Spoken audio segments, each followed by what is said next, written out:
I would like to have our commissioners introduce themselves first, and then we'll kick it off with our public testimony. And I'll start to my right. Good evening, everyone. My name is Mark Rosell. I live on the Upper Side of Manhattan, but I spend a lot of time in the boogie down Bronx. I'm a season ticket holder with the New York Yankees.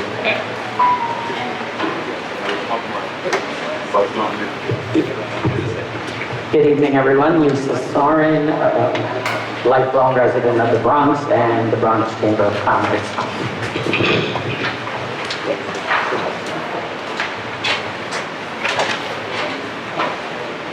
Good evening, I'm not a commissioner, but I'm Grace Khan, General Counsel for the Commission.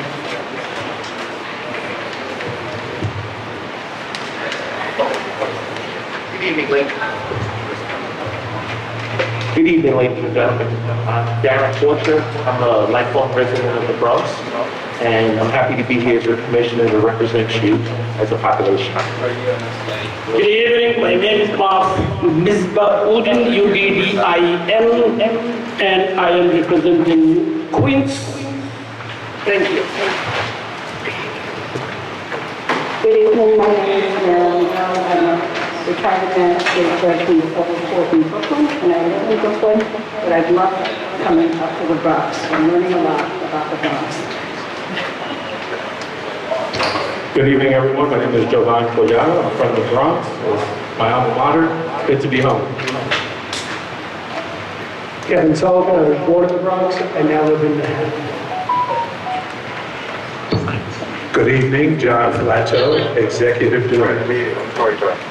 And virtually, we have our commissioner as well. Commissioner? Thank you. Oh, you can't hear me? Now we can. Oh, sorry. Hi, everyone. I'm Kristen Johnson from Brooklyn. Thank you. Thank you, Commissioner. And as other commissioners join, we'll have them introduce themselves, whether in person or virtually. So I'd like to start our testimony with our council member, Dinowitz. Council member.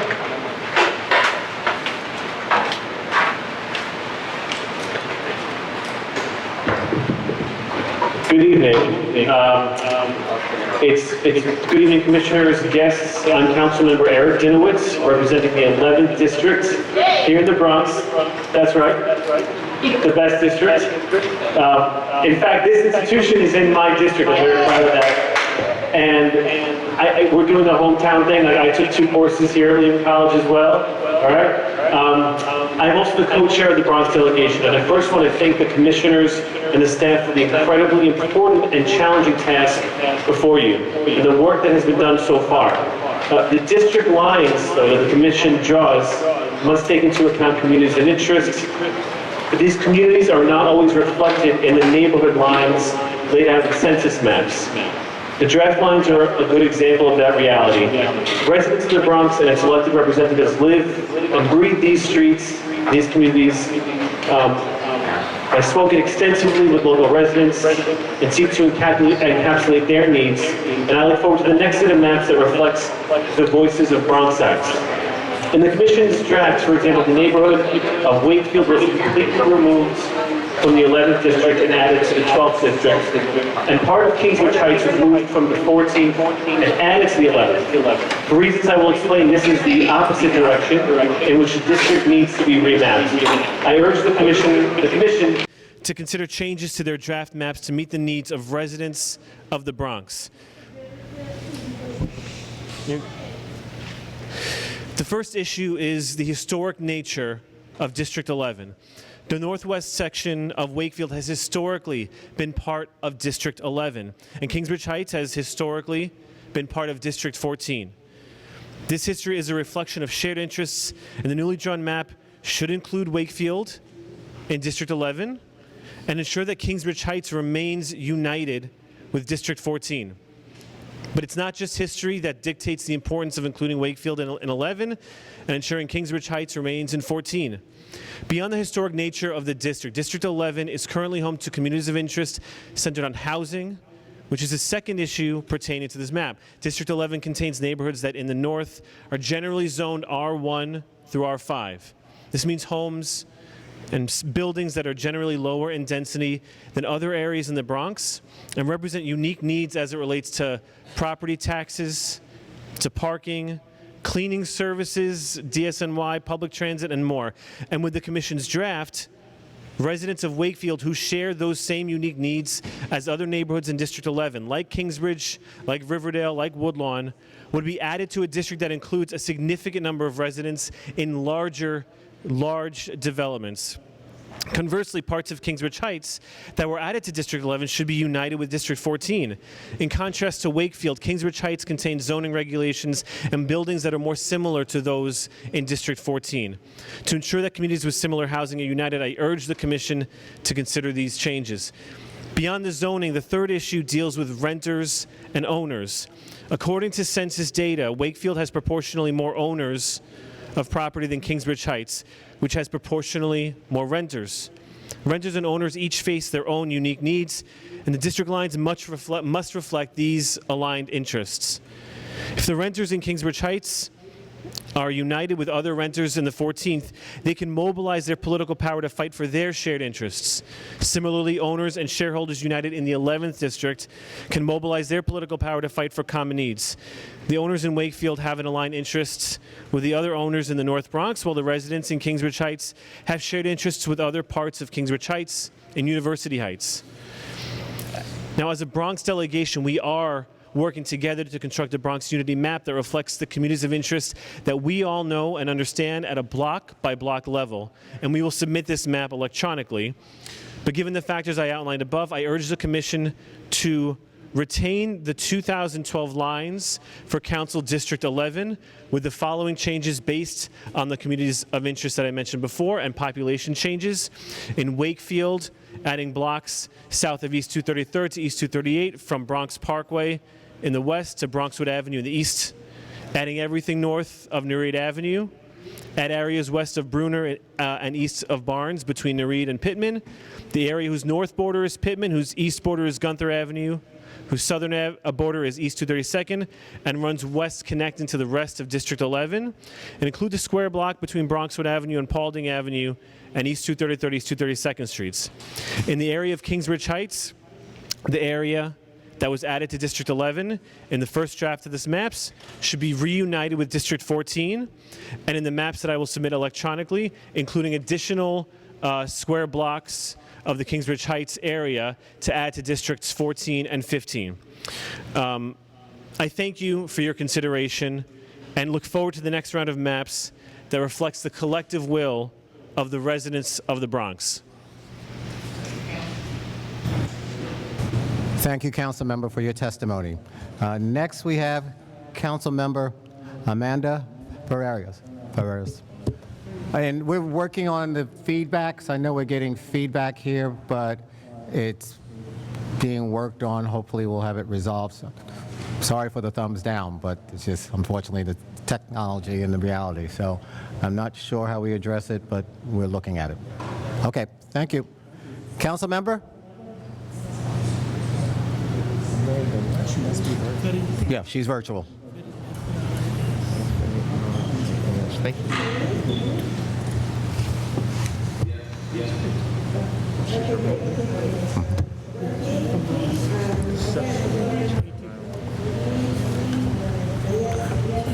Council Member, can you hold on 1 second? We're having technical difficulties down here. Check. Oh, that check sounded better. Hold on 1 second. Can you say a couple of words? I think we took. There we go. All right. Thank you, Council Member. Yeah, I can hear myself now. Okay. What district does she represent? Okay, great. I'm Councilmember Amanda Farias, representing the 18th District of the New York City Council, and I'll be submitting additional testimony in the coming weeks to support the current neighborhoods and communities of Council District 18. But tonight, I did want to address the first draft of the map. Council District 18 loses a large portion of the Soundview community that is directly reflective of the surrounding neighborhood areas, while it takes on an area that encompasses New York Studios, which can be an opportunity and economic driver for residents. This area also brings some larger buildings that are privately owned co-ops that have actually never been within this district before. The new draft District 18 toward producing a completely new community, Westchester Square. This would increase our bid footprint and homeowner footprint in the district. It does feel like a natural fit for the adjacent communities like Parkchester, Castle Hill, and Zariga to have Westchester Square included within our district lines. The two neighborhoods that are newly included in Council District 18 lines are similar, if not alike, to the current neighborhoods that I represent. The Soundview Bronx River portion that is currently drafted to be removed does bring me a bit of hesitancy and caution, as residents here historically have been accustomed to being represented within Council District 18 lines. Though many of us are new members, and so maybe that transition will be so difficult for our residents. Preliminarily, these draft lines are okay, I will say to the Commission, but community input is desperately needed to continue and add additional members and voices to this process. I hope the Commission has more hearings, more sample drafted maps, and works to utilize tools like polling, texting, advertisements, and social media to increase both positive feedback on the drafted lines and critical feedback to address the drafted lines, especially since we are impacting so many residences in our neighborhoods.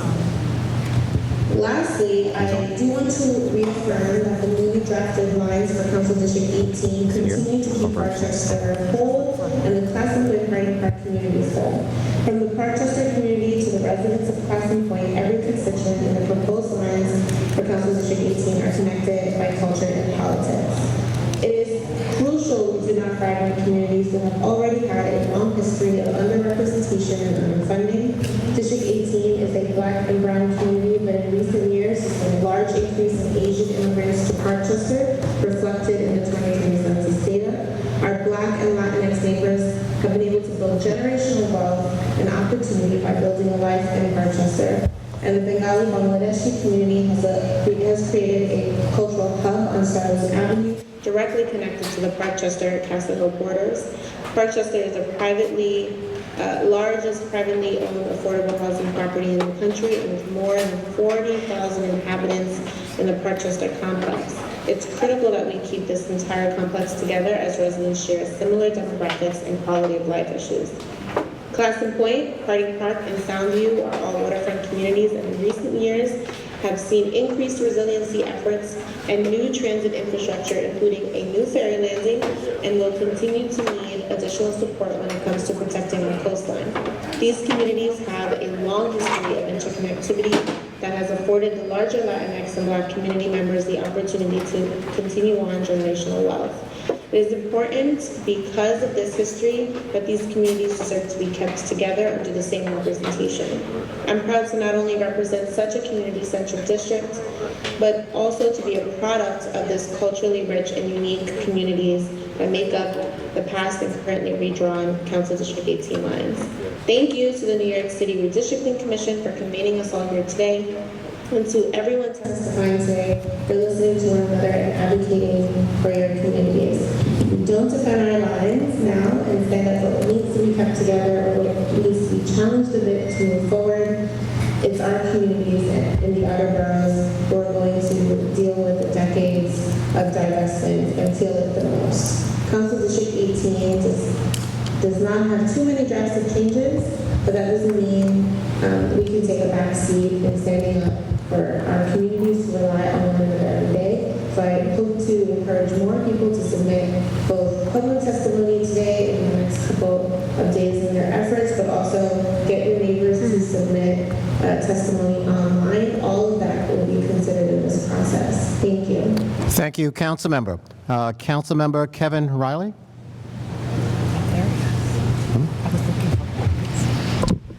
Greetings and good evening to the esteemed colleagues of the District Commission, my residents of the District 12, and every resident here in the Bronx.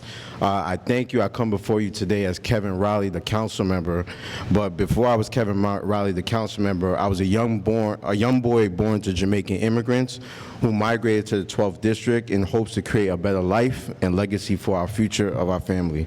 As a product of this community, it has been an honor to serve and represent this district. This district has made me the person I am today, and this would not be possible without without the foundations, pillars, and resources that have been built in our community. It is the reason why I've dedicated both my personal and professional life to this district. It is the reason why I have sought out to further my roots, stay in the Bronx, and raise my family here. To give a snapshot of my life, I was born in the Olinville section of my district in the late 80s. In the early 90s, 1990, my mother purchased a house in the area that we call the Valley within my community, while my father's family laid their roots in Co-op City. Like many families here, my parents wanted to invest in our future and create generational wealth.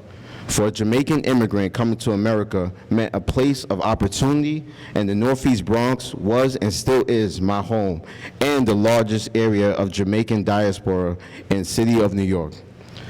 My schooling started at Immaculate Conception on Gun Hill Road, which is also in the Olinville section of my district, where I attended until I was in 7th grade, and in 8th grade moved over to our Lady of Grace section, which is in the Edenwald section of our community. Last year, as I spoke about the Valley, we were able to allocate $43 million to upgrade a park, Hafen Park, within my community, which was a huge win as a newly elected council member. My family worked extremely hard and with abundance of study and dedication, and my mother, who did not play because she came from Jamaica, I was able to study in high school in Mount St. Michael, which is in the Wakefield section of our district. My first job in high school was as a part-time worker in the New York City, for the New York City Summer Youth Employment Program at the New York City Public Library, which is located in the Eastchester part of my district. You see where I'm going there? Like many members of this community whose stories are similar to mine, this neighborhood, in its essence, is much greater than a map, greater than just numbers. It is our past, our present, and our future. Critical investment of time, labor, and the fight for resources have uplifted our neighborhoods to the home it is today. The monumental built from our collaborative actions fuels the continued charge to advocate for the betterment of this district. I urge you to reconsider the boundary lines and seek feasible alternatives to restore the fragment of the neighborhoods in Gun Hill and the Valley, which were taken away from our district in the preliminary maps that were presented. Approximately 47% of the cases from our office have been seen from the zip codes 10467 and 10469, which covers the East Gun Hill Road area and the Valley section of our community. This is a great necessity for in-person services and to make them accessible. This impact is seen most greatly by the loss of the Gun Hill houses and value development that has a senior population with limited access to car ownership, who will go from a bus ride of under 10 minutes to a multi-phase ride averaging a half an hour. The 12th Council District is unique. By population, it is stabilized as a majority African American community. Based on the 2020 census, the neighborhood tabulation area, the NTA, for Williamsbridge, Olinville has 60% black residency, and in Eastchester, Edenwald, Baychester, which surrounds the communities as the Valley, has 68% compared to the entire borough, which has 28%. In 2019, the Census American Community Survey has estimated the region of home ownership, which is in my district, rate of 39.1%, with 60.2% of homeowners identifying as black. In a system where historically black home ownership has been difficult to obtain, neighborhoods like the Valley, Wakefield, and especially Edenwald prevailed as a pocket of promise within our community in obtaining the American dream. The Bronx NHS provides services to expand home ownership, whether you're a first-time home buyer or foreclosed within our community. And since taking office, we were able to advocate $370K annually for the last 2 fiscal years, providing sustaining funding post-pandemic. This funding is directly supporting the homeowners of the Council District 12 with the resources supporting the homeowners of the Valley, Edenwald, and Wakefield, especially in the context of ensuring resilience with a fiscal crisis amongst us. Furthermore, it stands... I'm sorry? can you wrap up a little bit? Can you wrap up a little, please? I'll try my best. I appreciate your best. I appreciate your best, sir. I'll try my best. Thank you very much. Furthermore, as it stands, there is a number of community institutions such as Mind Builders Creative Arts Incorporated, which is located in Olinville, which is by East Gun Hill Road, that we were able to advocate $250K, and also the Evander campus, where we were able to advocate $778K. In conclusion, I hope not only my personal experience resonates, but exemplifies how unified our community is and how we're able to accomplish remarkable growth with our resources in our district. The past and present experience and true cultivation of home ownership and resources will be taken away to support other council districts. It is essential to be mindful of the council dollars that support the need of the community. I encourage the District Commission to keep District 12 true to historic context. Breaking up District 12 will not only dissolve the voting power of one of the most marginalized communities in the city, it will also be detrimental to the progress and opportunity of generational wealth and creating a long-lasting change for our community. I have so much more to say, but I'm going to wrap it up. I appreciate All right? that. Thank you so much. Thank you very much. Much appreciated. Thank you for your testimony. Councilmember Althea Stevens.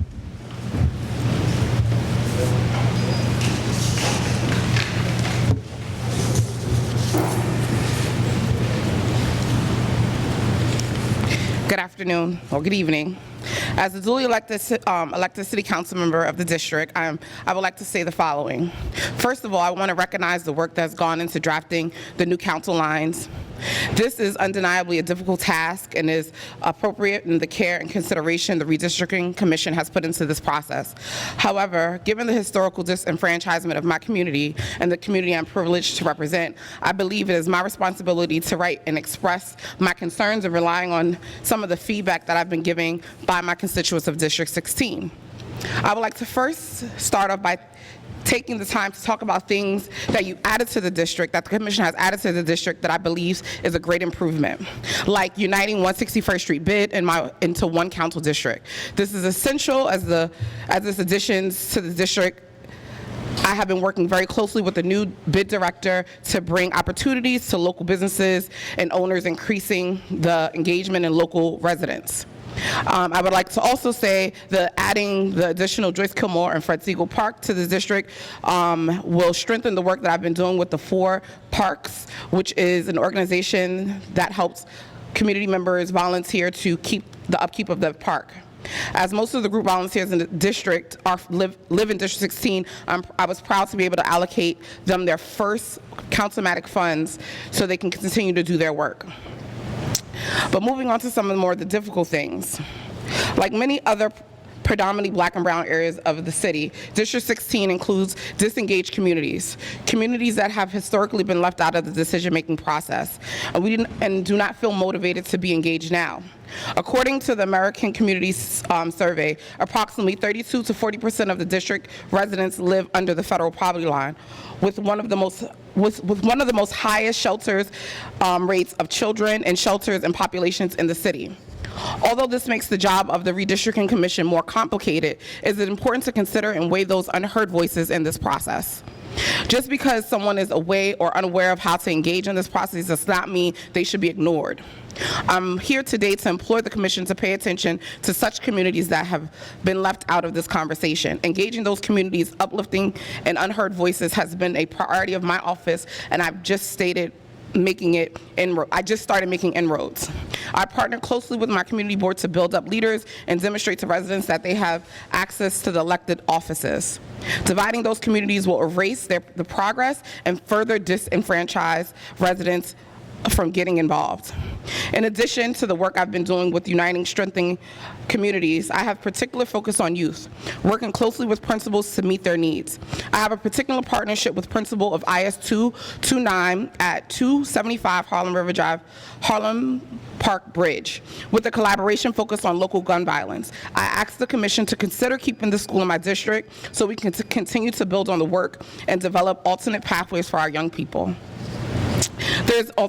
There's entities in our community that merit consideration despite having no voices at all. The waterfront of the Bronx, of the West Bronx, is one of that is not most underinvested and underutilized stretch of waterfront in New York City.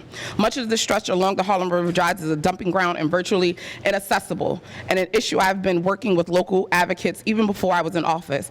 To keep this momentum going, it's vital that I remain the consistent representation of this current stretch of waterfront that falls in District 16.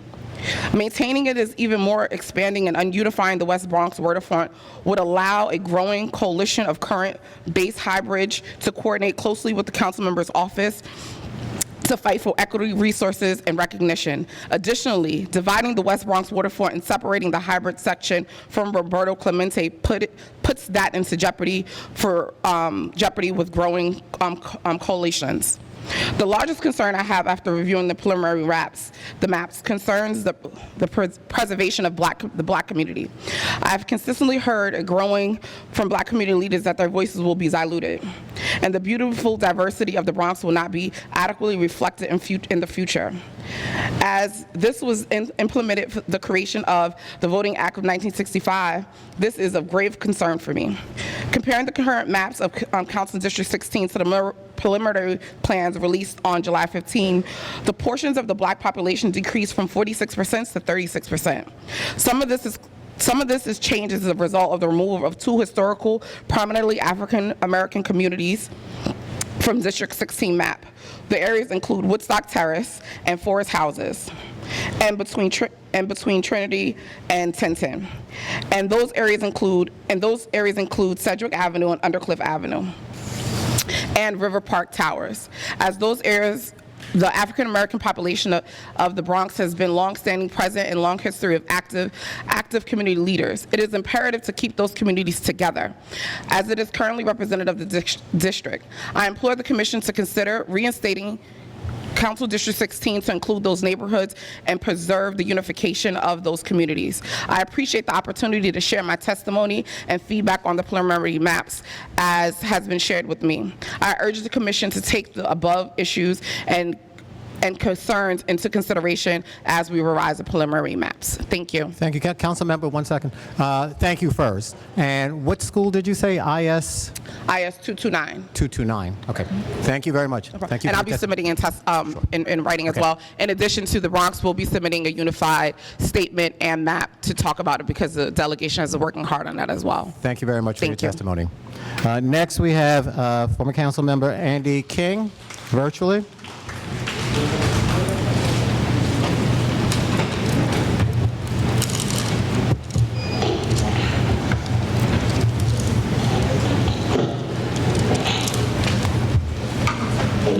Yes, sir. Can you see me? Yes, we can. Hey, good afternoon, good evening, everybody. I want to thank you, Dennis Wilcox, and your whole team there who's done so much to put this map together. I know it's been challenging for all that have had to do so.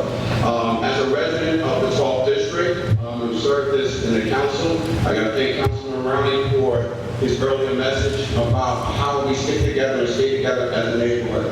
I too, one who's been in this community pretty much all my life, and I think that as this map has been drawn as this, we're all asking that it just remains the same.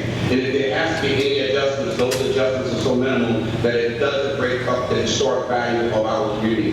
Many people who have embraced and enjoyed it who are graduates of Evangelist High School, me is one, public high school is ES41, Magenta Park, which is a historic park in our neighborhood, as well as Gunhill Houses, which is part of the fabric of our neighborhood.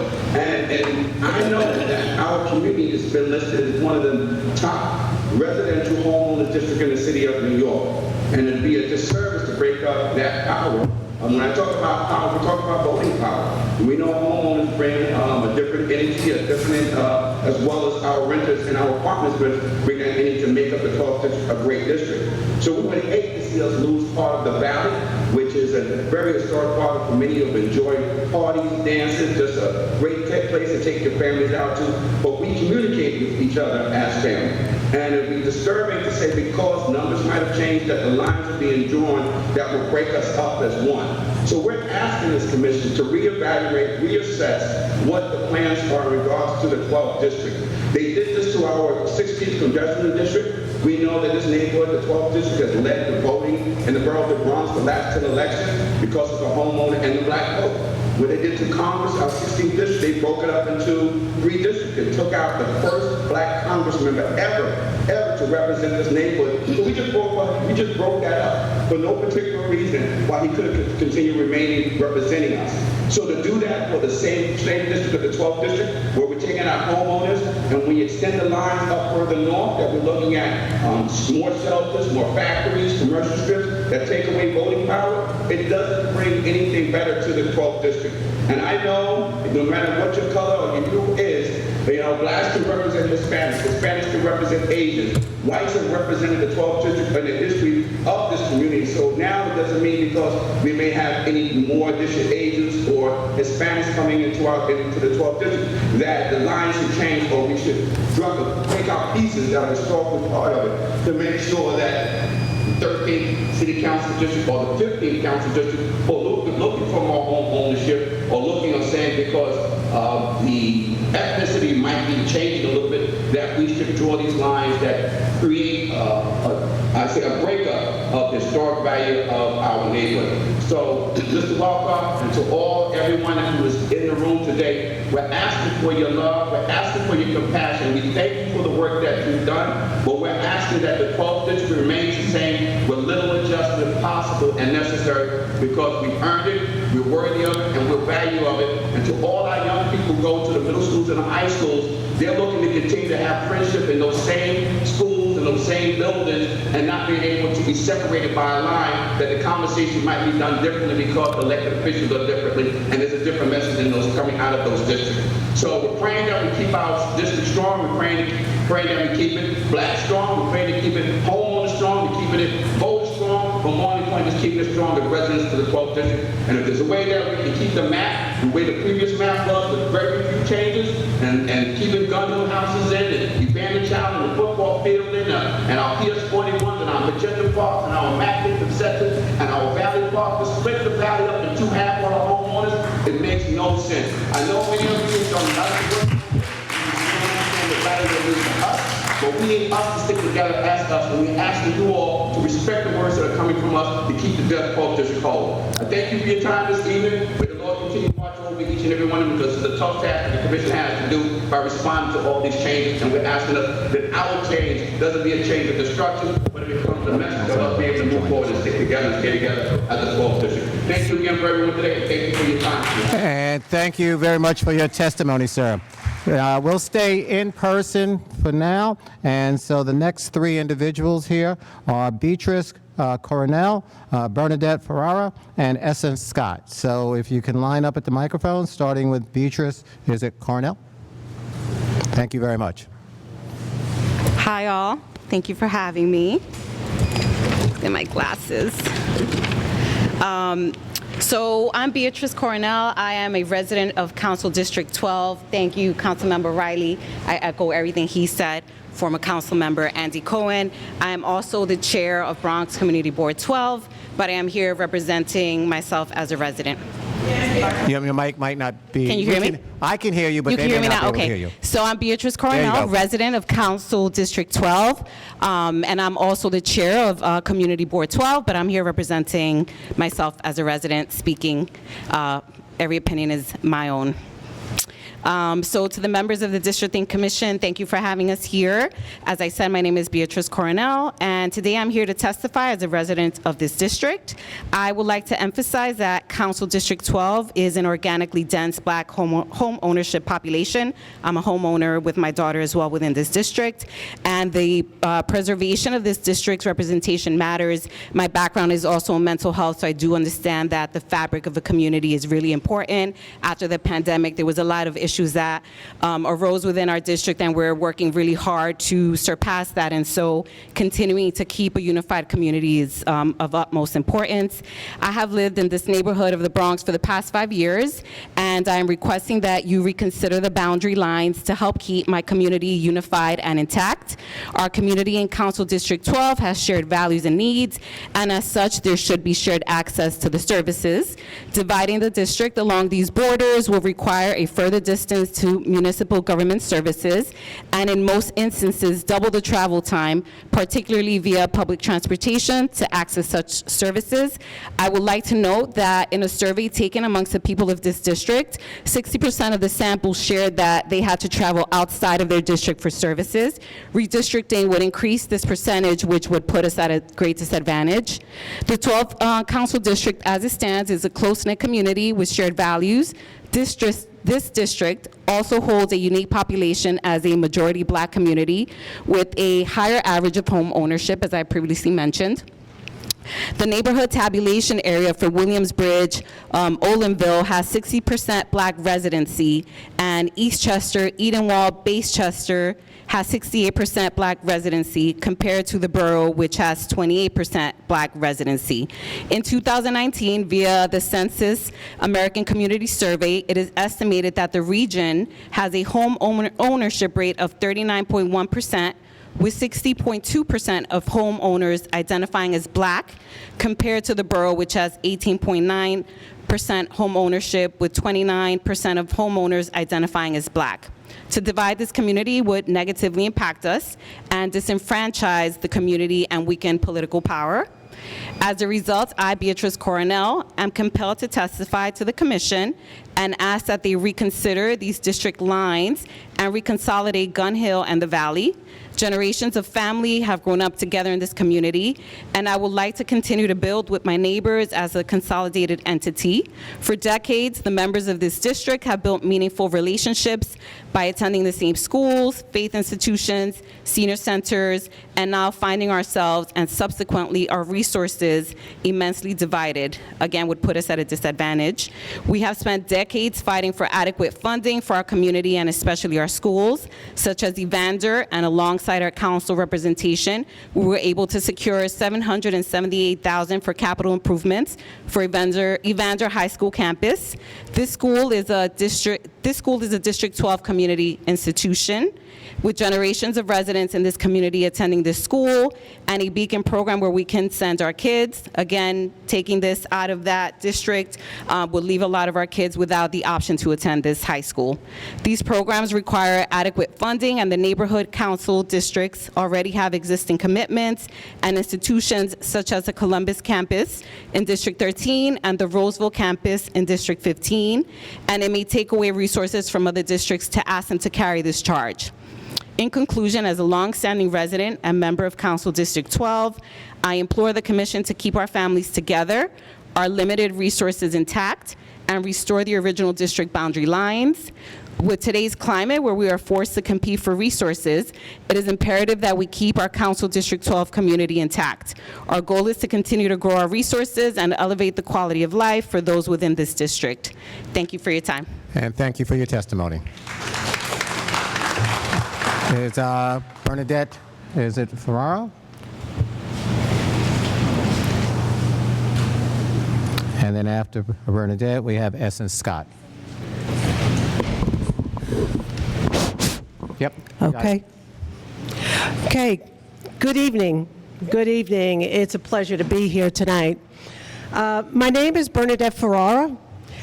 Born, raised, educated, raised my family, and still living in the Van Ness section of the Bronx, a diverse community in the east part of the Bronx.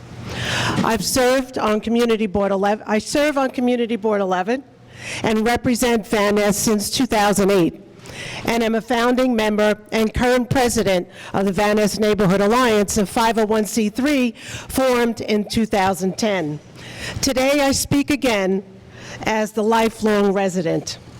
I want to personally thank the Commission for taking to heart both of my testimonies along with others from Van Nest, now uniting the whole community of Van Nest into one City Council district under the current proposed map for City Council District 13.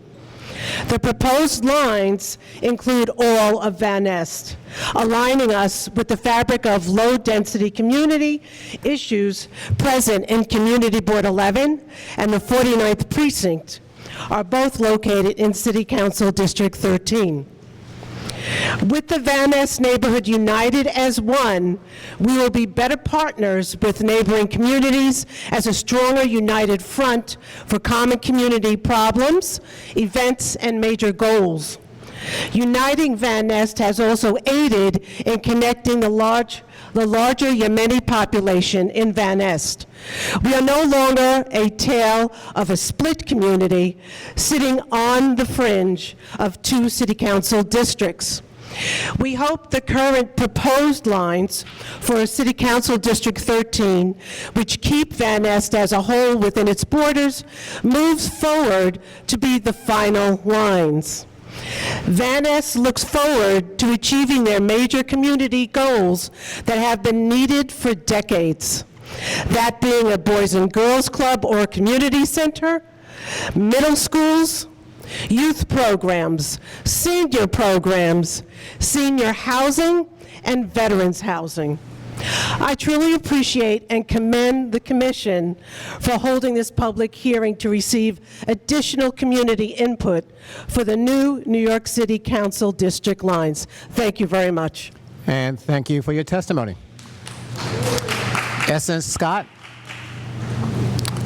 Essence Scott? Okay, we'll come back. I'll do one more in person and then we'll switch to virtual testimony. Is Judith Benitez here?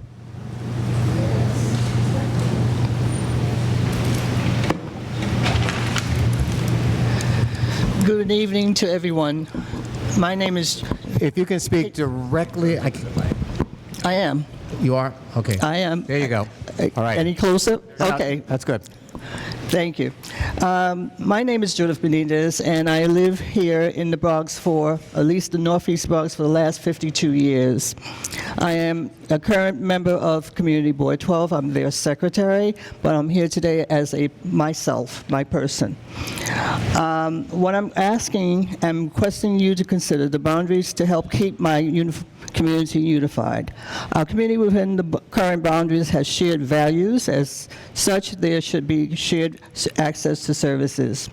Dividing the district along Gun Hill Road and Bronxwood and Gun Hill Road and Holland Avenue will require a further distance to municipal government services and in most instances double the travel time. In 2019, the census estimated that the region has an ownership rate of 39.1% with 60.2% of homeowners identifying as black, compared to the borough, which was 18.9% ownership and 29.0% of homeowners identifying as black. To divide this community would be to disenfranchise the community and weaken political power. I am compelled and begging that the Commission reconsider these district lines and reconsider Gun Hill and the Valley. Generations of our families have grown up in this community, and we would like to continue to have this unified community. We have spent decades fighting for adequate funding for our community, and especially our schools, such as Evander, which is, by the way, I overlook that school from my building. We were able to finally secure $778,000 for capital improvements for the Evander High School campus. This is an absolute historic institution in our community, with generations of my fellow neighbors going to that high school. These programs require adequate funding, and the neighboring council districts already have their existing commitments and institutes. What I would say is, as a longstanding resident of Community District 12, I implored the commission to keep our families together and restore the original district boundaries. Our generation will be able to succeed due to the resources we are able to access, and we would greatly appreciate being able to offer the next generation the same access and resources. And thank you for your time. And thank you for your testimony as well. We'll go virtual now, and first up for virtual is Laurie Goodman, followed by Margarita Torres, and then followed by Henry Ewler. First up, Laurie Goodman.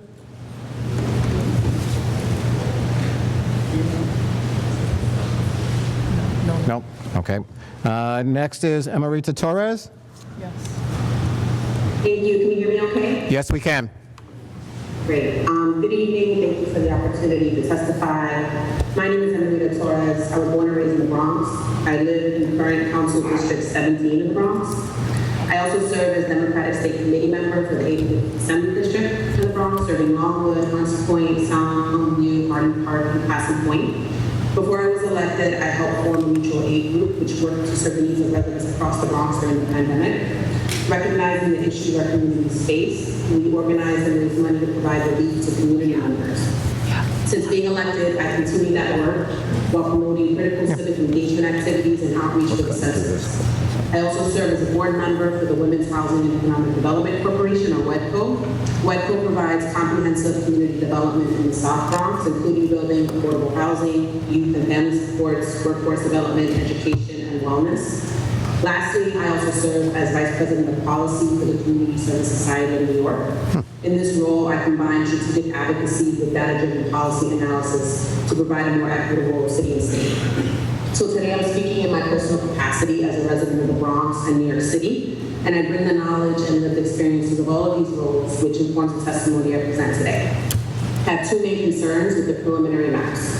One huge concern I had was the shifting of the Kingsbridge Armory and the Kingsbridge Heights community from existing Council District 14 to Council District 11. The decision to displace this historic landmark and this important community of interest will distort decision-making power over a critical community asset and a critical community in and of itself that has long been a part of District 14.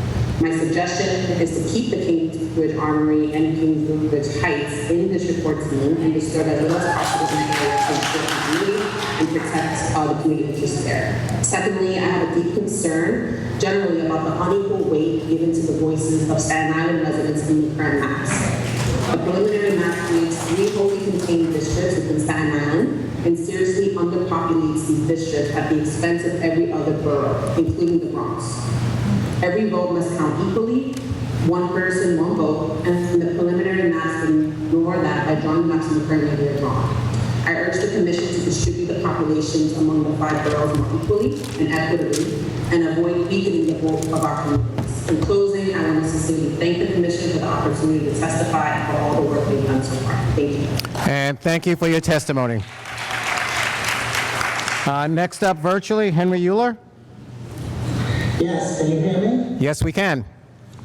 Oh, good. My name is Henry Ewler. I'm the president of the Automobile Improvement Association in Flushing, Queens. I'm also a vice president of the Queens Civic Congress, an umbrella organization of dozens of civic and community organizations in Queens County. I'm also a member of my local community board. I'm representing my local civic organization tonight with this testimony. You may wonder why a Queens person is testifying at the Bronx hearing. Last night, there were so many people registered virtually to speak at the Queens hearing that they did not have time for everyone. So they suggested we re-register at another hearing. So I thank the Commission for doing that, and I thank my neighbors in the Bronx for allowing me to come to their meeting.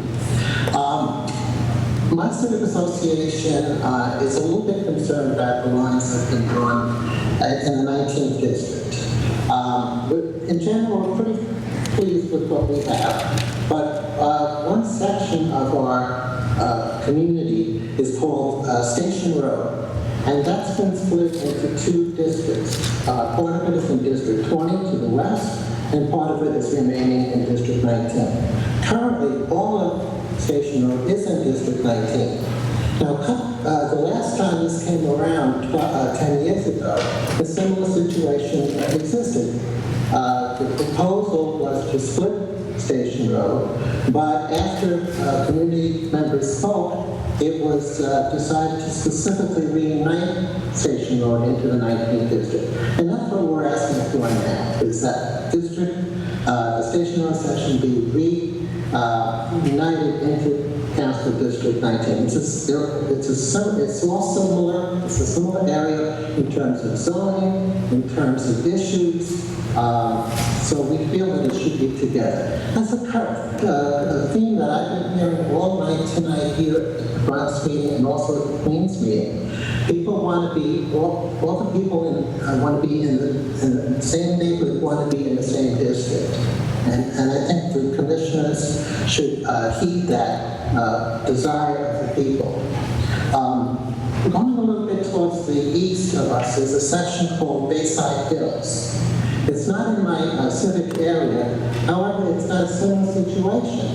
The proposal is to split Bayside Hills between District 19 and District 23. Currently, Bayside Hills is all in 23. So I would think that to balance the numbers, if you put Station Road together, you should also put Bayside Hills together. It would make sense. So that's what I'm requesting. And the lines that we are proposing was vetted by somebody named Paul Graziano. He's the land use chair for the Queens Civic Congress. And he did a study for all of Queens County, trying to keep neighborhoods together, communities of interest together. That's very important. So I hope that you examine his proposal. I've also handed in my written testimony as well as maps about Station Road. And I appreciate the chance to speak tonight. Thanks again. And thank you for your testimony, and thank you for following up as well. Next, we have Geraldine. I only have one name. Is Geraldine there? No. And then after that, virtually, Danelli Rodriguez. Is Danelli Rodriguez there? No. Okay, we'll go back to in person. And now we'll have, is it Carey Lynn Gordon, Orlando Avelez, and Carlos Vargas Ramos? First up, Carey Lynn Gordon.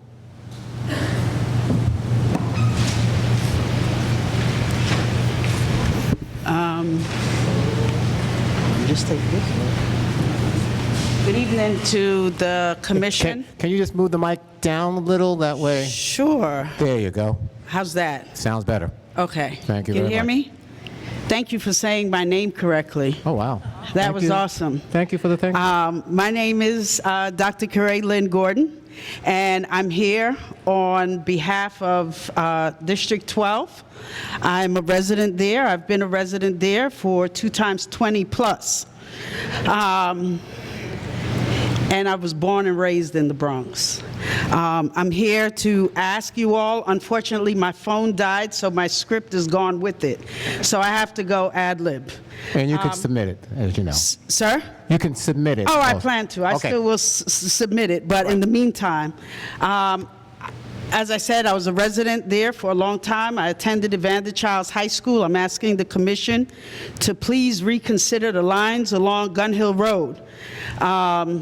Evander is really important to us. Actually, there's 5 of us. I'm the only one of my brothers and sisters that wasn't smart enough to go to one of the specialized high schools, but I'm also the only one of them that holds a graduate degree.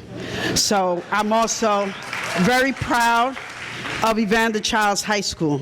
And it's really, really important that this school remains a part of District 12. I heard a lot of people, and we are homeowners, talk about homeowners. I've also heard a lot of testimony about how the Bronx doesn't show up. District 12 was the home of the essential worker. A lot of people aren't here because they're at work.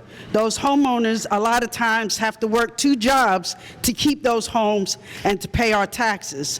So don't let the fact that you don't see a lot of people here mean that we don't care about those district lines. My father and mother being both of people who work 2 jobs to support their 5 children and never depend on any subsidies.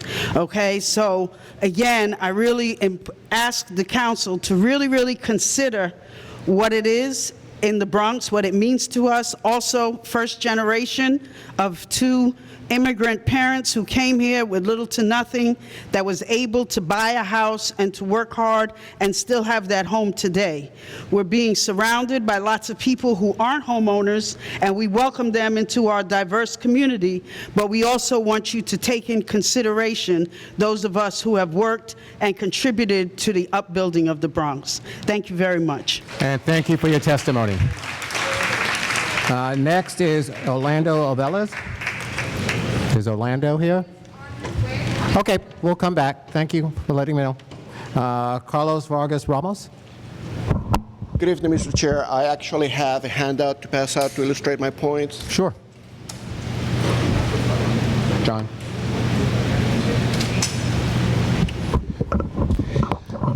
You're going to have to move it up. Yeah.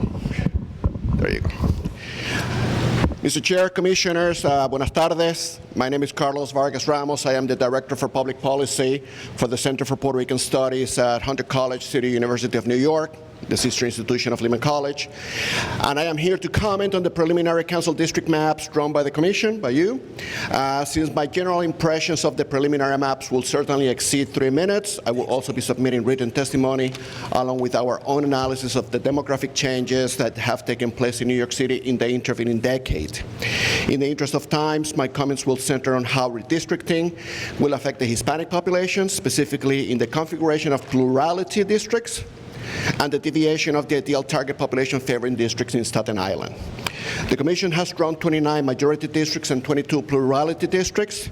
Of the 51 districts preliminarily drawn, non-Hispanic whites represent the majority in 11 districts, and they're the plurality in 9. Hispanics represent the majority in 10 districts, and the plurality in 5. Non-Hispanic blacks are the majority in 5 districts, and the plurality in 5. Non-Hispanic Asians are the majority in 2 districts and the plurality in 3. This outcome overall is surprising when compared to the composition of current council districts in light of the 2020 census results. Presently, 28 of the current council districts are majority districts in which a single ethno-racial group is the majority of the district population. In another 23 districts, no single ethno-racial group represents the majority of the population of the district, even if one of the single groups may capture a single, the greater proportion of the population, that is the plurality. Specifically, non-Hispanic whites are the majority of 11 council districts and the plurality in 8. Hispanics are the majority in 9 districts and plurality in 6. Blacks are the majority in 7 and the plurality in 4. And Asians are the majority in 1 district and the plurality in 5. Given the decennial census results, which showed a slight decrease in the non-Hispanic white population, it is not surprising to see preliminary plans that maintain the number of majority non-Hispanic white districts at 11, but the preliminary plans increase the number of non-Hispanic white plurality districts to 9 from 8. This is a 13% increase.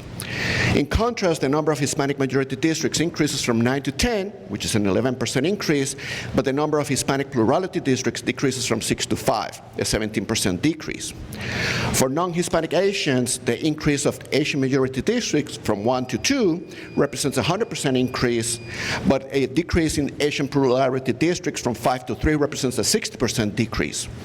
The decrease of 1 non-Hispanic black majority district from the current configuration is a 14% decrease, while the increase in 1 plurality non-Hispanic black district is a 13% increase.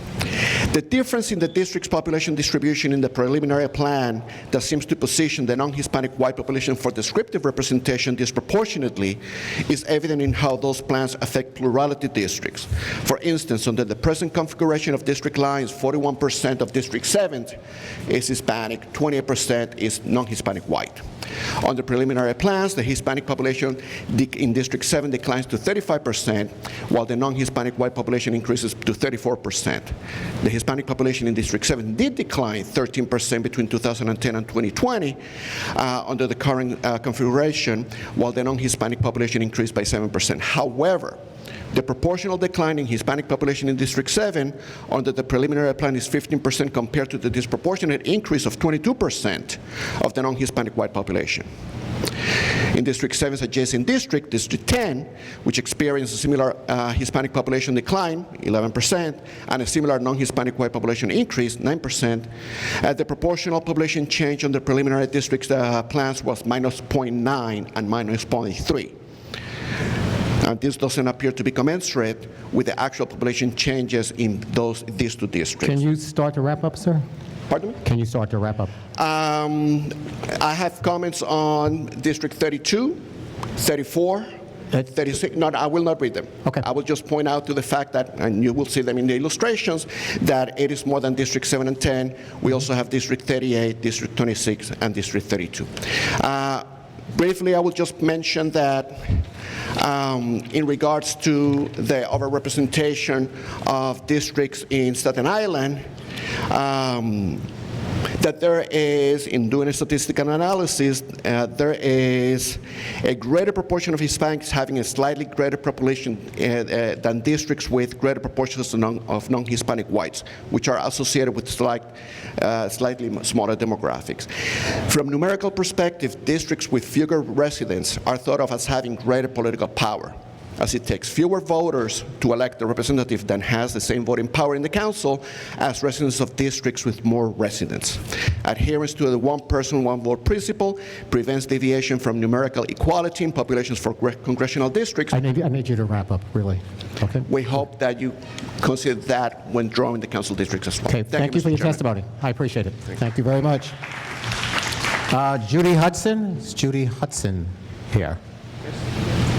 Judy Hudson. Then next will be Laverne Bess King, and then Chanel Finney.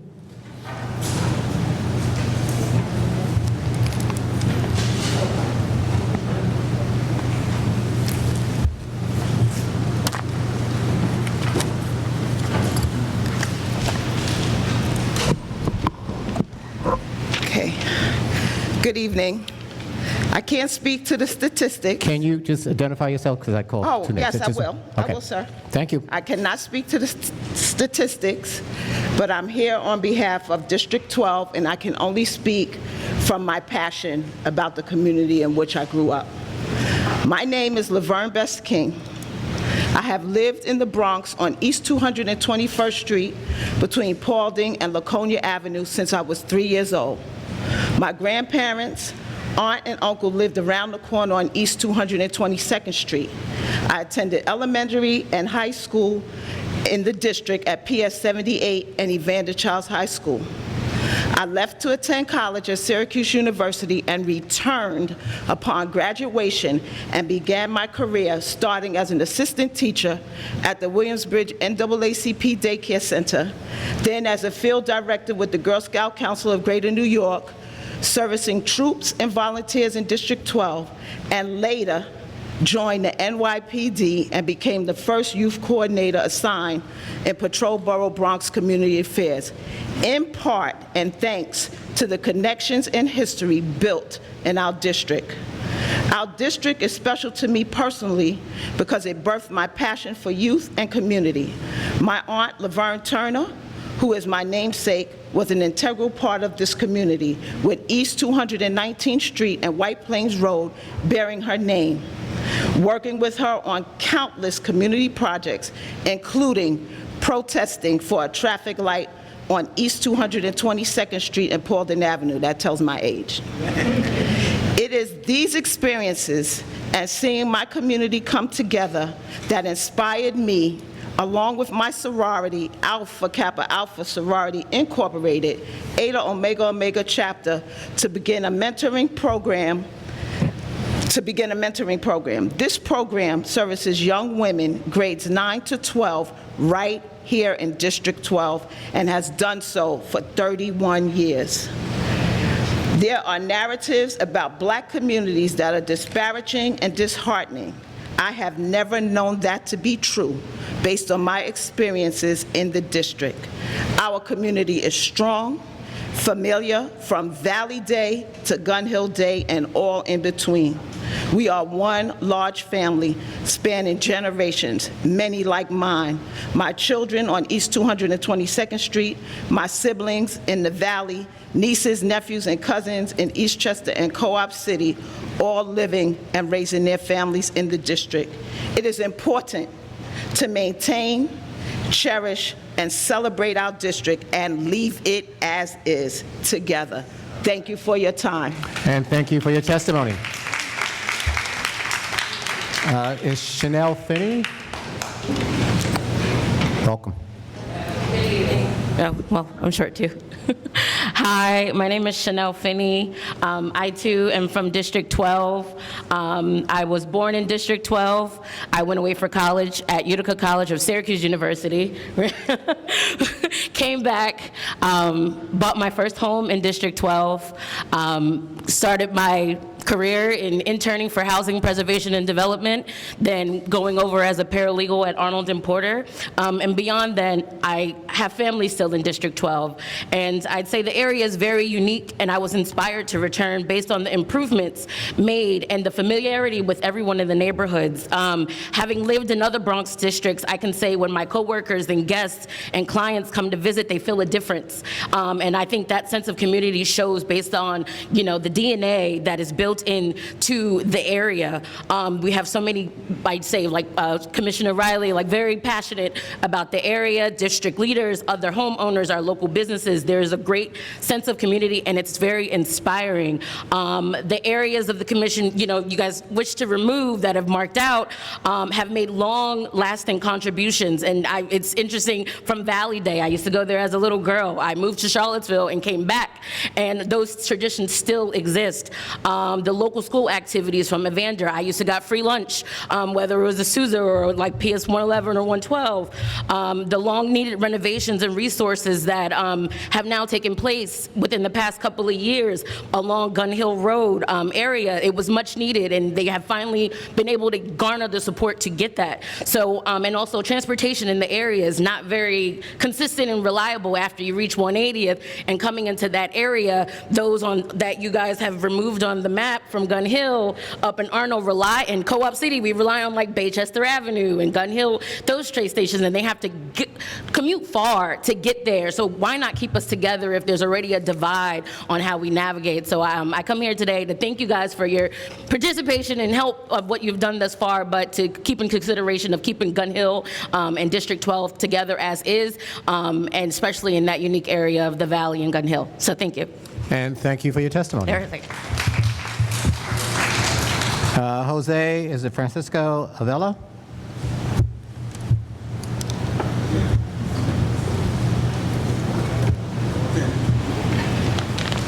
Jose Francisco Avila.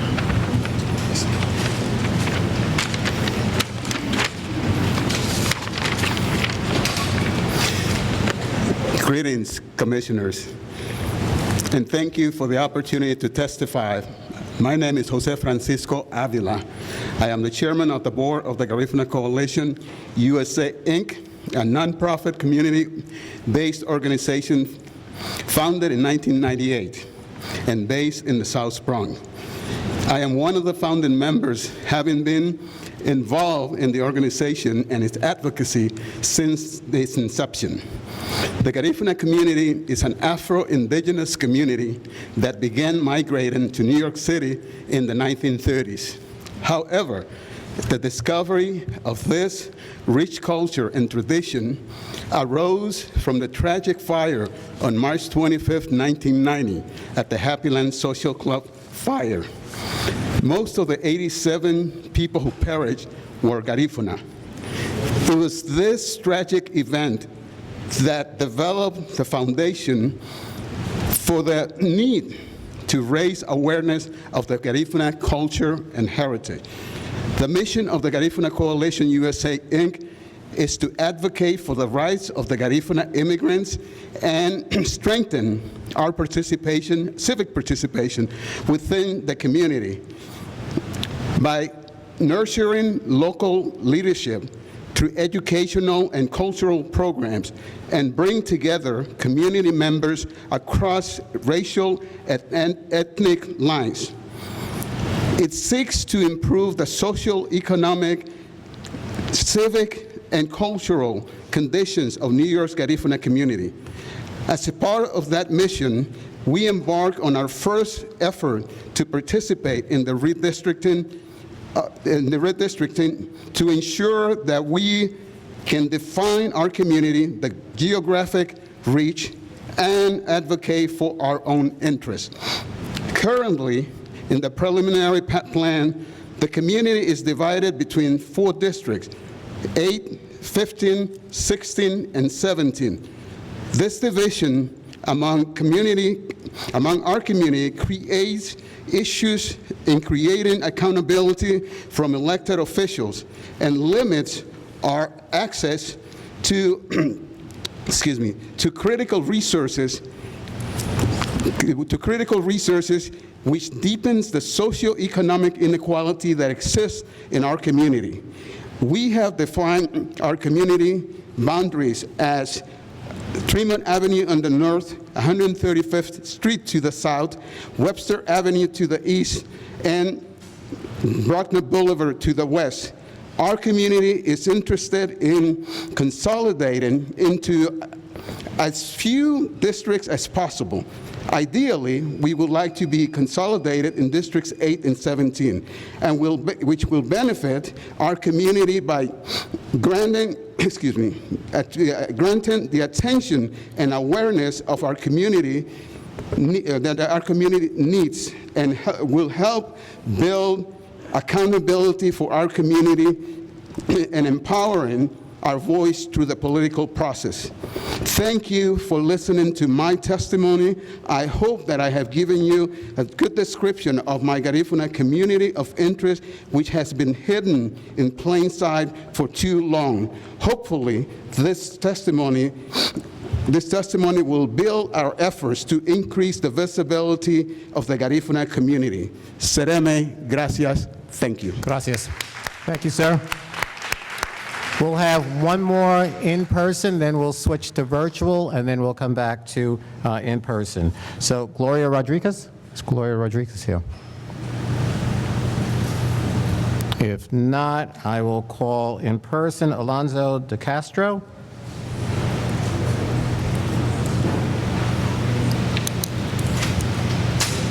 And then we'll go to virtual. Okay.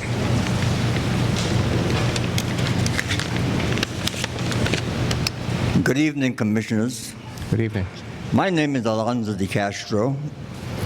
I'm 95 years and 8 months old. Oh.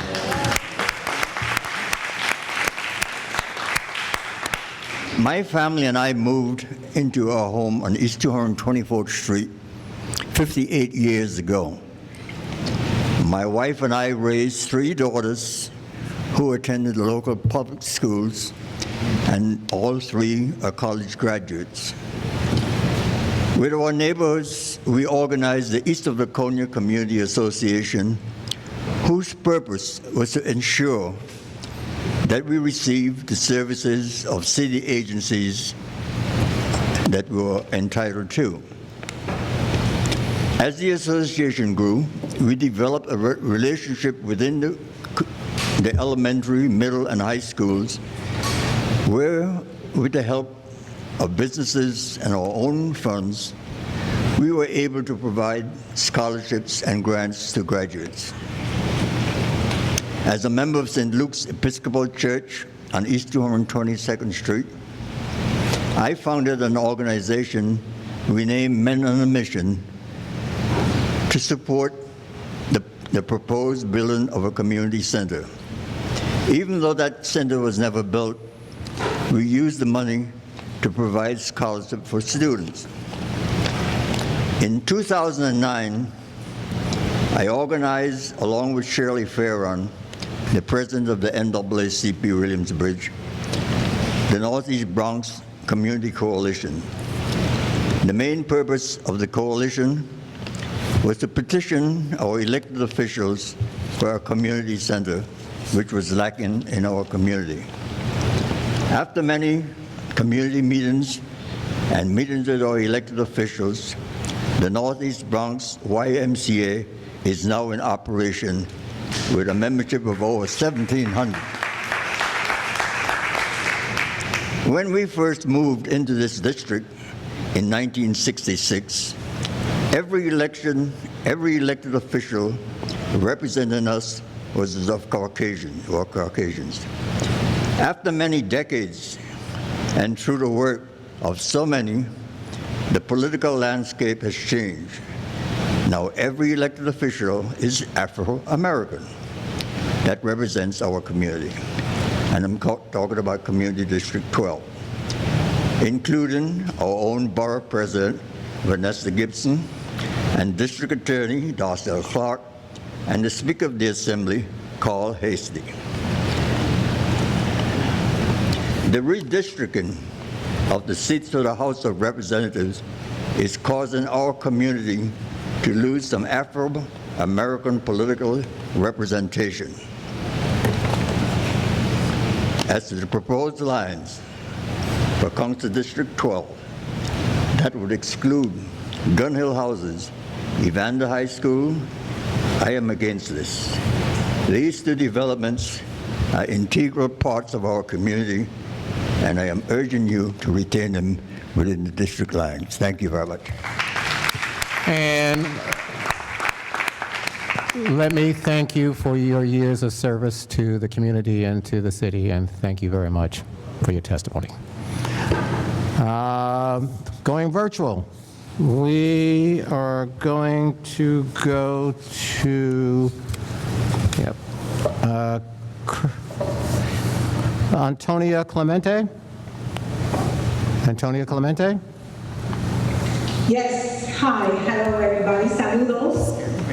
Good evening, my name is Antonia Clemente, and I'm speaking on behalf of my community district in Sunset Park, New York, which includes Council District 38, includes neighborhoods of Red Hawk Park, Slope, Winslow Terrace, and Borough Park. I am a community resident, born and raised in Sunset Park, homeowner for over 45 years. I am the executive director and founder of the Healing Center, the only domestic violence organization working with Latinx families in Southwest Brooklyn, mainly comprised of recent immigrants with families and young children. Speak on behalf of my family and many who were not able to join these hearings. We would like to convey our pressing concerns with the proposed new district lines of legislative matter and the impact the reduction of the 38th council district will have on representation of our Latino community. Our neighborhoods in Sunset Park share a rich, extensive history. Beginning in the 1960s and 70s, when I attended public schools and shopped at the business strip on Fifth Avenue. At the time, the community was comprised mainly of Italians, Irish, Scandinavian immigrants. I witnessed firsthand the changes of the demographics in the community. On the block where I grew up, in which I personally own a home, there were not too many Latinos. Growing up in Sunset Park during that time, I remember being called a spick, not sure what that meant. As the community demographics shifted with the influx of Latino immigrants, beginning with Puerto Ricanos, Dominicans, Ecuadorians, Central Americans, and now personally Mexicans, representation became a priority. As the years went by, the Latinx community activists at that time mobilized to ensure that we would have representation within our educational and political systems. By the early 1980s, the new district lines were drawn to ensure that we would have Latino representation of the State Assembly District. And in the late 1990s, Latino candidates ran for the District 38 Council District, with having our first Latino elected official to City Council in the 2000s. lines will significantly, if they're divided, will significantly disenfranchise and disempower our collective voices. So many have worked so hard in the past to ensure Latino representation is equal within our city government in Sunset Park, Red Brook, and Parksville. Dissolving and dividing the 38th Council District, joining in with Bay Ridge, will have a negative impact and a significant loss of Latino representation within New York City government. Funding for community-based organizations will be diluted, impacting direct services for our Latino community, which is crucial to the well-being of individuals and community stability. When drawing new district lines, the interests of the Latino community in Sunset Park must be at the forefront, ensuring access to the candidates of choice that represents our community's interests and needs. We are already being divided by the redistricting of the congressional and senatorial lines. I request this commission to protect equal representation of our community as per the 1965 Federal Voting Act, which forbids new district maps to dilute the voting power of racial and language minority groups. The city charter also includes similar provision that ensures fair and effective representation. I appeal to this commission to keep the old map intact, maintaining the 38th Council District all in one district. For transparency, we ask for inclusion in the redistricting development process, which will allow members of our community to engage and be aware of methods that determines their access to resources and political representation. Fairness must be at the center of the redistricting process. Given the increase of the Latino population across our state in the past 10 years, it is vital that the redistricting process fairly draw lines representatives of changes that reflect our community's growth. Thank you for taking your time to listen, for the opportunity to share my concerns. And this is an issue that is very, very dear to me because I've seen the changes in my community being that I'm born and raised here. So enjoy the rest of your summer. Respectfully, Antonia Clemente. And thank you for your testimony. Next, we will have someone I'm excited to introduce because the last time we saw her, something new has happened, and I want to say congratulations. It's my pleasure to have Councilmember Sanchez virtually testify. Councilmember? Good evening. Thank you so much, Commissioner Walcott. And yes, I am happy to report that I have brought a new resident into District 14 since we were last together. So good evening. I am Councilmember Margarita Sanchez, new mom, and also representing District 14. And I want to just thank you for allowing me to testify today in this district where I was born and raised, and hopefully my baby was born and now hopefully will be raised. So, you know, I'm going to have a very short testimony today. I'll submit something in writing. But the bottom line for me today is I have, and my community has, deep concerns about the preliminary lines. District 14, as folks may know, encompasses the Northwest Bronx neighborhoods of Kingsbridge, Fordham, University Heights, Mount Hope, largely low-income community of color, over 98% people of color. Our median worker earns just $21,000 per year, and 33% of our families live below the federal poverty line, compared to 16% citywide. And so I'm going to go Kingsbridge, I'm going to go the south of the district, and then I'm going to go the general context. So the first concern that we have with the preliminary lines is Kingsbridge. The new lines remove the Kingsbridge neighborhood in its entirety from District 14 and into District 11. Kingsbridge has been a central part of our community for decades, and so much so that the Armory itself is iconic in our neighborhood. The Armory has been the site of so much of our community struggles. We have community-based organizations like the Northwest Bronx Community Clergy Coalition. I see you in the audience there wearing yellow shirts, who've been fighting for decades to redevelop the Armory. And it's not just the building, it's about the struggles that have united this community in fighting for that Armory for community economic development.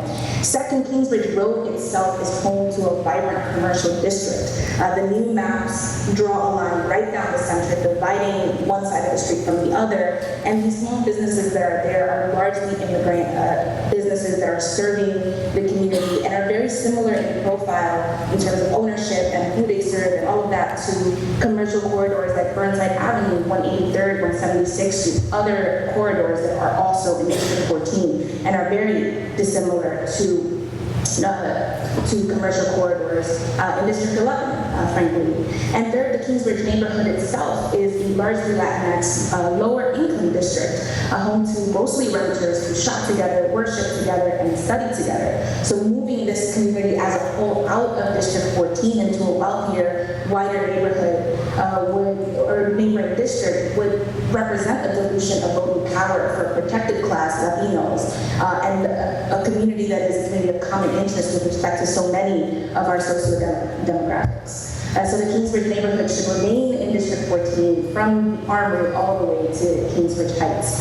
And now the south of the district has traditionally been covered or has been bounded by the Grand Concourse, or actually the entire district has been bounded by Grand Concourse for the last 10 years. The south of the district by the Cross Bronx Expressway, this continues to make sense. There have been some changes, but if there were portions of the district from the north that were cut, Kingsbridge, and portions of the district in the south that had new population sections added. So wanted to make sure to mention that those boundaries do make sense as they currently largely are.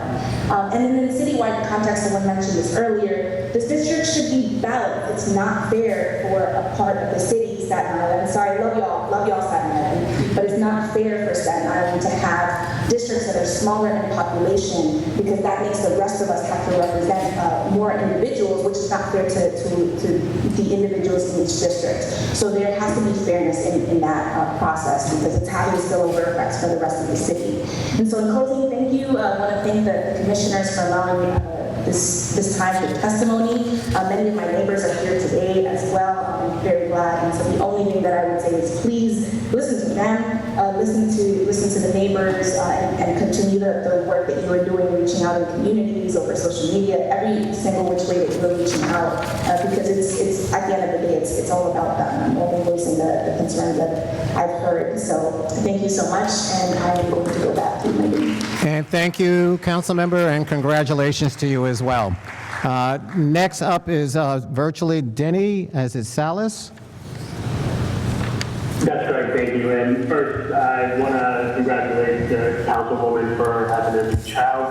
I am too, new father, 3 weeks old, adding to a population out here in North Manhattan. But I also want to echo a lot of the councilwoman's concerns, especially around the proposed council districts in Staten Island. But additionally, I do believe in brevity, so I'll keep it pretty quick. I am in support of kind of the unity map that you can see on the redistricting.org website, where in council district number 2, they will add more of Latino percentage, Latino population, in order to actually have proper representation there. But additionally, it benefits council district number 1, where you have a greater chance of having an Asian representative in that district as well. So I believe that the commission should follow kind of the recommendations that are laid out on the redistricting and unity map section website. I think that would be pretty helpful for everybody across the city as well.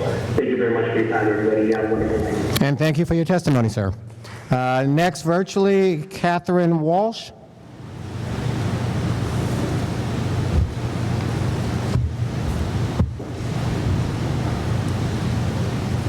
Sorry about that. I hope that you can hear me okay. Yes, we can. Okay, great. My name is Katherine Walsh, and I am a Sunset Park, Brooklyn resident. I am providing testimony about the redistricting that's affecting City Council 38. This is for, we're currently represented by Alexa Avila, Civiles and includes Red Hook and Sunset Park. I'm really concerned about the maps, the redistricting proposed maps, and I would really urge the commissioners to think about the principles of equity and principles of keeping communities of interest together. We in Sunset Park, I heard the testimony earlier from another neighbor who was citing a lot of the communities of interest and challenges and problems that our community faces and the challenges that we're working through. We are a heavily working class community of immigrants, heavily Latino population, and as well as Asian American. And looking at the proposed maps that basically take Sunset Park and merge us with a large percentage of Bay Ridge, Brooklyn, poses the potential to dilute a lot of the representation as well as the voice of our neighbors. So I want to just say a couple of things about as you go about this process, thinking about the concerns for equity, thinking about the concerns of keeping communities of interest together, and keeping the concerns around the kinds of problems and challenges that we're facing. One of the reasons that we need to keep Sunset Park and Red Hook together in District 38 is that we are a waterfront community. We are facing challenges, as we know, in New York City, in New York State, with the impacts of climate change. And we need a city council member who is able to be in a position to work directly on this issue with the neighborhoods of Red Hook and Sunset Park. Another implication and another problem that we are directly facing in both Red Hook and Sunset Park is the issue around transportation and traffic. Both communities share a very large issue with trucking facilities. The BQE rips through our neighborhood. Our neighborhood is divided by the Brooklyn-Queens Expressway, and this has serious implications for the health, transportation, and well-being of our neighbors. So Red Hook and Sunset Park are working together on this particular issue of transportation, last-mile trucking facilities, massive BQE implications, health, asthma. We have some of the highest asthma rates both in Red Hook and Sunset Park. And we need to keep our communities together because we're facing shared challenges and we're facing shared problems. So we have major concerns about how this redistricting basically stops in its tracks a lot of the work that we're doing in Sunset Park and Red Hook on environmental justice. So I urge the commissioners, please think about the communities of interest, equity, and then the physical problems and environmental problems that our communities face, and why Sunset Park and Red Hook should be kept together. Thank you. Thank you very much. And I must say, from your car, very impressive in timing it with the 3-minute mark. So thank you very much for your testimony. As we transition back to in-person, we have 2 commissioners who have joined us since the introductions initially. So Maria and Kevin, would you like to take a moment to introduce yourselves? Kevin Hanratty from Queens. Good evening, Maria Mateo from Queens as well. Thank you both. And in transitioning back to in-person, Orlando Avelas has joined us. So you're up next, sir. And then following him will be Christina Chase and Jagpreet Singh. Welcome. Hello, good afternoon, commissioners. Okay. My name is Orlando Ovalles. I am the Northeast Director of Civic Engagement for the National Association of Latino Elected and Appointed Officials Educational Fund. Our organization is the nation's leading nonprofit, nonpartisan organization that facilitates full Latino participation in the American political process, from citizenship to public service. We are advocating for a redistricting process which results in maps that provide Latinos and other underrepresented groups with a fair opportunity to elect leaders who are responsive and accountable to their communities. As we have stated in front of this redistricting body and others, we continue to urge this commission to conduct an accessible, inclusive, and transparent redistricting process. New Yorkers deserve a fair opportunity to provide feedback while engaging with the redistricting process. We respectfully request that the commission listen to the voices of the communities of interest in the Bronx. It is paramount for these communities to remain intact within the maps as they share social, economic, and cultural interests. It is critical that the maps that result from this redistricting process comply with the provisions set forth in the U.S. Constitution and the Federal Voting Rights Act. To meet these requirements, the Commission maps must reflect the growth of the Latino community in the city and the Bronx over the last decade. According to data from the 2020 census, the Latino share of New York City's population is 28.9%. Latinos represent 56.4% of the population in the Bronx, the largest share among the rest of the counties in the city.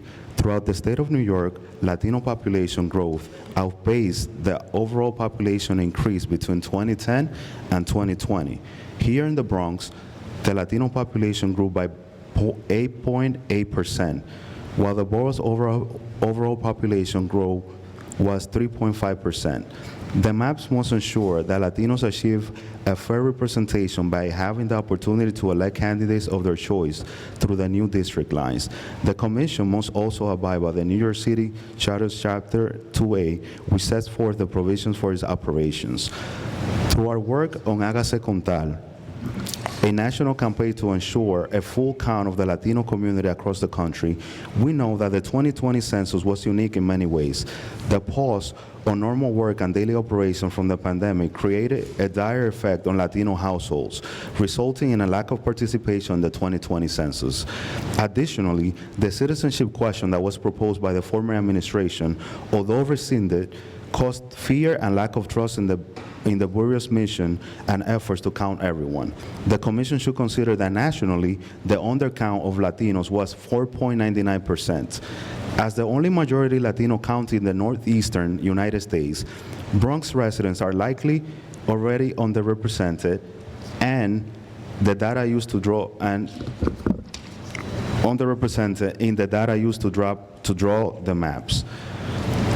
Therefore, the Commission must account not only for the growing Latino population, but also the potential undercounts in the redistricting process. We hope that this recommendation will be useful and seriously considered in the Commission's efforts during this process. Thank you for the opportunity to provide testimony and for your attention to our comments. Thank you, sir, for your testimony. Much appreciated. Next is Christina Chase. Jagpreet Singh.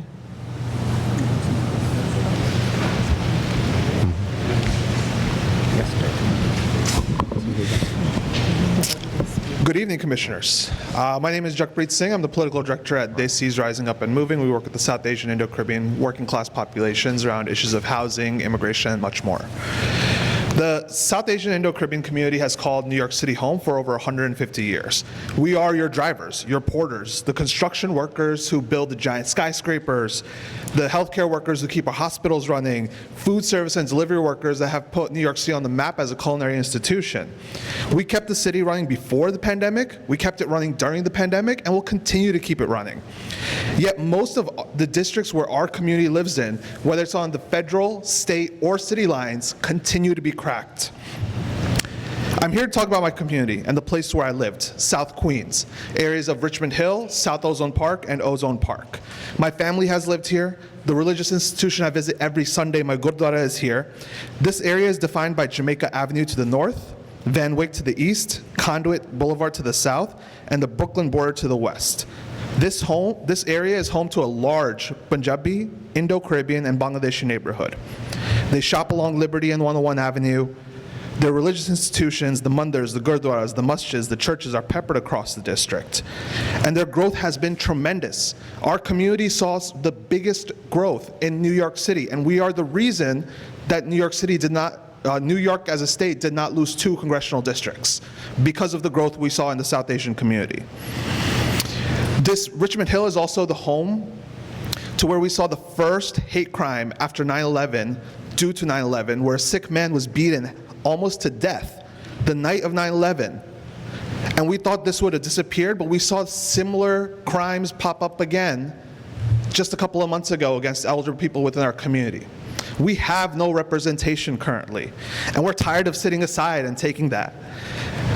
I ask you, not to continue this history of cracking of our South Asian Indo-Caribbean communities. This commission has a historical significance of having the first South Asian commissioner. I ask you to continue this history in making sure that you create a district in South Queens that reflect us. I support the unity map in maintaining 3 majority black districts still in Southeast Queens while creating a plurality South Asian and Indo-Caribbean district. I also want to note that as far as the population meters go, this Indo-Caribbean community often counts themselves as other, but with the combination of the South Asian community there, they do create a plurality Asian district. And again, we support the unity map. As a final note, I do want to add, as several other commentators have made, by keeping Staten Island contiguous, you made Queens non-contiguous. This makes no sense. No sense at all.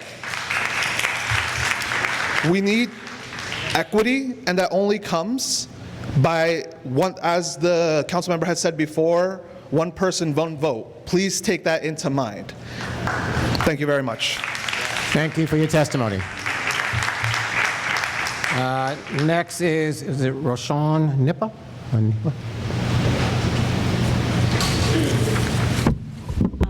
Thank you. My name is Roshan Sarkar. I lived in Bronx. I'm a Bronx community organizer. Desh is Rising Up and Moving, as well as Jakpreet. We work for South Asian and Indo-Caribbean community, especially for working class people. So, as you know, Parkchester, Castle Hill, sorry to mention that I am actually Castle Hill side residents. We all know the Parkchester, Castle Hill, Westchester Square are all are very centered with Parkchester as a district of 18. In Parkchester, the Starling Avenue, also known as Bangla Bazaar. Our black and brown community are together for long years. We know Parkchester has the most representations for Bangladeshi brown community in Bronx. Our community are well known for their unity.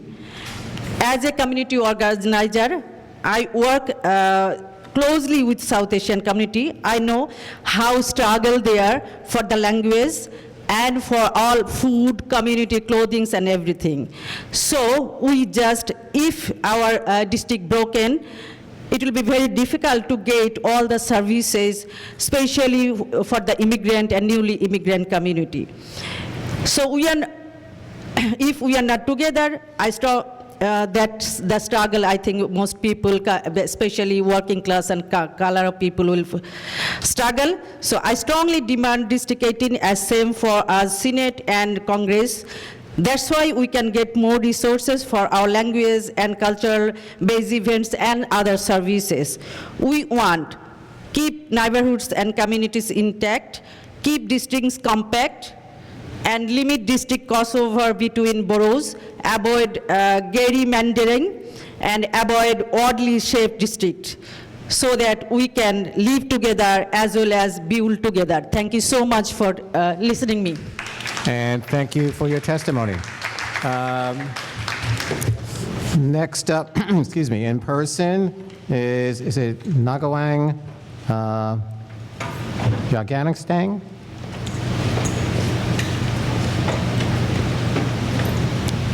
After that, in person, is it Kimmel Yard?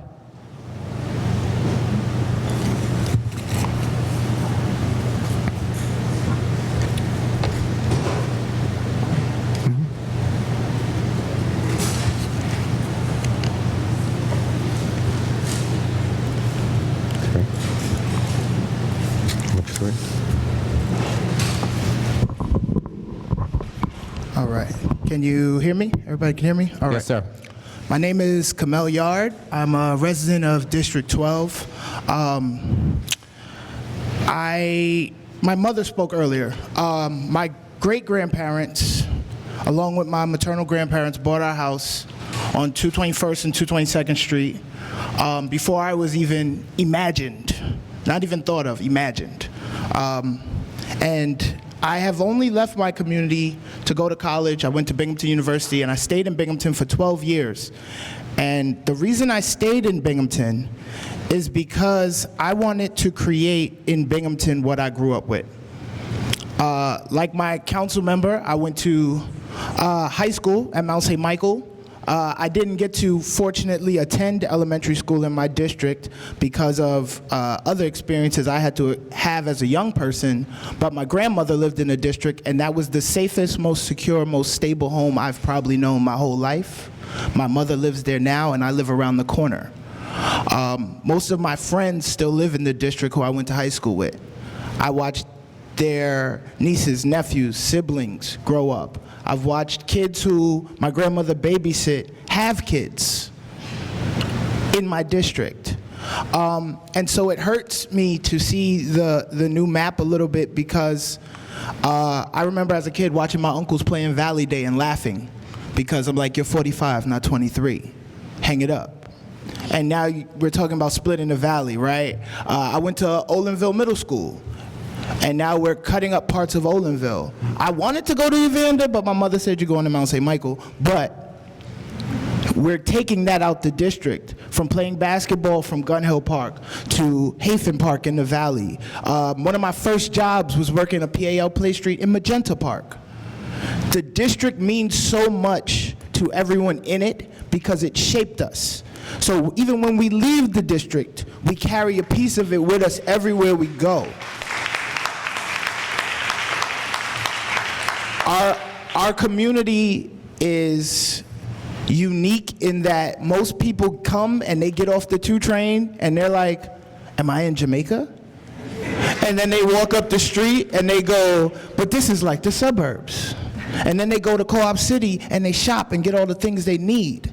So we are a beautiful illustration of what it means to be a community and a family.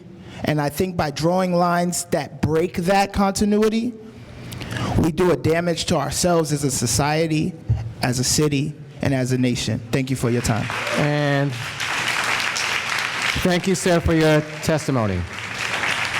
In person, then we'll switch to virtual. Is it Christian Ramos? If not, then we'll switch. So she can't put it, no one else can?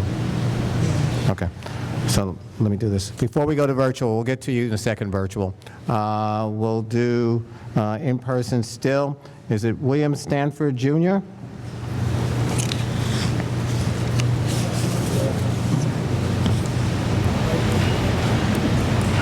You admitted the remaining part,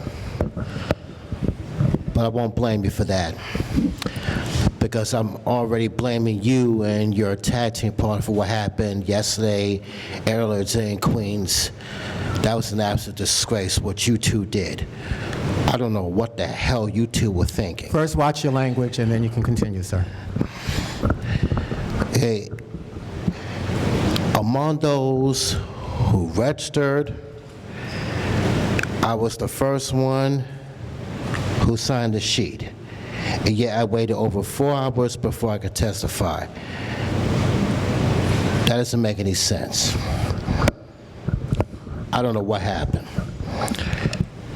I don't know what you two were thinking. Okay, in the future, if I register and I'm the first one who signs the sheet, I should testify first. I shouldn't have to wait over 4 hours before testifying. What's the logic to that? Reminds me of the MTA, which stands for money thrown away. Regarding the districts, okay, District 12, I feel District 12 should be bounded by Gun Hill Road to the south, 241st Street to the north, Webster Avenue, or White Plains Road to the west, Eastchester Road to the east, automatically, because that's most of District 12 right there. District 11 should be bounded by Gun Hill Road to the north, Fordham Road to the south, Jerome Avenue to the west, Webster Avenue to the east. Because in that perimeter is Community Board 7, which lies at 229 East 12th Street. In case you don't know, you forgot. And as I said before, You should go by the bus corridors because that's the best way you can redraw the lines. That's not what you're doing. You're cutting the districts, you're breaking up the districts, and as I said yesterday, this isn't break up to make up like the stylistics. Okay? This isn't Halloween Havoc 92, spin the wheel, make the deal. But apparently you forgot that part. Are you more concerned about keeping the communities together? Or are you more concerned about keeping them separated? I'm sure you've heard that song, Keep Them Separated, years ago. I know, I've heard it. Is that what you're thinking? What are you doing?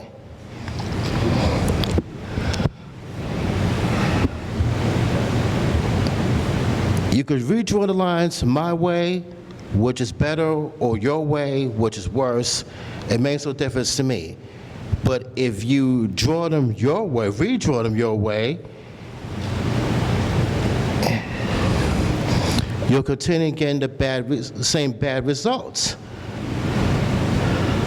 So why not just redraw them my way, and you'll get good results. And also, up until yesterday, I said the public hearing should start at 6 p.m., but based on what happened in Queens yesterday and today, which is past our bedtime, I think maybe you should consider holding between 10 a.m. and 6 p.m. This way, you can get more people to testify, people won't leave before you call the names, because that's what happened in Queens, both yesterday and today. We almost had to spend the night there, thanks to you two. If we were there any longer, I would have wanted to spend the night. Hopefully, you won't repeat what you did. Hopefully. And also, if you want us to pre-register, tell us before. It's good you advertise on the website, but you should contact us by email if you didn't. If you didn't, that's your loss. Advertise, mention on the website, contact us by email, phone, fax mail, Twitter, whatever, etc. And another thing I don't get is, you gave us the opportunity to pre-register during round 2. This is round 2, but you didn't do it during round 1. That's inconsistent. That also reminds me of the MTA, which stands for money thrown away. So, all I'm saying is, to the chair and executive director, who could pass for Shaft and Superfly, who could pass for Godfrey Cambridge and Raymond St. John, Cotton Comes to Harlem, and Come Back Charles and Blue, take your time and do it right like the SOS Band. That's all I'm asking you to do.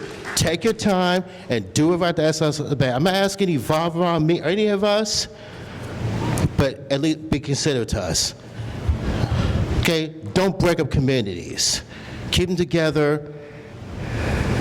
And as I said, there's no reason why you can't go by the bus corridors. We have many bus corridors in all 5 boroughs. You know that. All you have to do is read the bus maps. Thank you for your testimony, sir. Yeah, thank you. Okay. Next up is Evan Casper. So Evan had to leave, but asked me to read his testimony. Sure. Great, thank you. Okay. I have not read this before, so I'm just giving you a heads up. So hello, my name is Evan Casper Futterman, and I am a part of the Bronx Cooperative Development Initiative, a member of the Bronx-wide coalition. I live at 55 East 190th Street, which is currently District 14. The current draft map is a reflection of who has power, disproportionately white people in Staten Island, and who does not have power, disproportionately immigrants and low-income people of color in the Bronx. As a result, the draft map does not do what is necessary and hard about multiracial democracy, which is to balance the forces of fairness against the exercise of raw power. The current draft map breaks up communities of interest across the borough from the west to the east. Example 1, Every district in the Bronx is overpopulated and underrepresented, and we are the only borough that is like that. This is a representation of the kind of treatment that ensures the continued political and economic disenfranchisement of this borough relative to others. Since I live in this neighborhood, I'll use it as an example. Almost every day, I walk past the Kingsbridge Armory while walking to and from the subway, shopping on Kingsbridge, walking in St. James Park, or going on a stroll or job around the reservoir. I attend local community meetings relating to the redevelopment of this gigantic and historic structure. These are the patterns and history of thousands of people in this neighborhood who have debated, fought, and strategized for decades to bring this armory into productive use for the neighborhood and the city. With scalpel-like precision, the current map moves the armory from District 14, where I live, to District 11, where my mother lives. My mother has no relationship to the Kingsbridge Armory. It is not a part of her history, her daily life, or her civic concerns. The current map takes the future of the Kingsbridge Armory away from the people who have worked for decades through many disagreements and challenges, and right as its future once again hangs in the balance, places it in the jurisdiction of people who have had no concern or relationship to it except passively through news reports. As a resident of the Bronx and District 14, I support the Unity Map Plan. Thank you. And thank you for reading the testimony. Next order in person, then we'll switch back to virtual, is Joel Guerrero, and then Linda Dix Walker, and then Juan, is it Nunez? Hi, my name is Joel. I live in Kingsbridge Road. I represent District 14. Since the pandemic and even post-pandemic, I've had the privilege to work with Purina Sanchez alongside small businesses in the District of 14 to revitalize the green space, green space, along with helping small businesses get themselves back in order, given that a lot of them suffered because of the pandemic. We realized that that was a moment for us to realize that building relationships with one another is going to be the most important thing heading forward. And we spent the previous few months focusing on what we should do with the participatory budget, and also how we can help tenants better through the programs that are available here in the Kingsbridge area, like the Northwest Bronx Coalition, and many other programs that are helping build more of that human relationship back into Kingsbridge Road. I believe Jeffrey Dinowitz, alongside the District 11, has a goodwill for what they'll be able to do for the Kingsbridge area. However, we realize that a lot of what the Kingsbridge Improvement District that already exists covers largely Broadway from 230th down to 238th, and which makes sense because it was originated at District 11.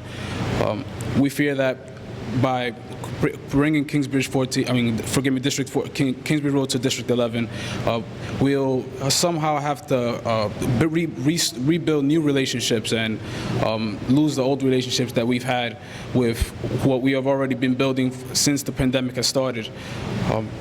We feel that it's important that we keep it strong because it's really hard to build relationships these days.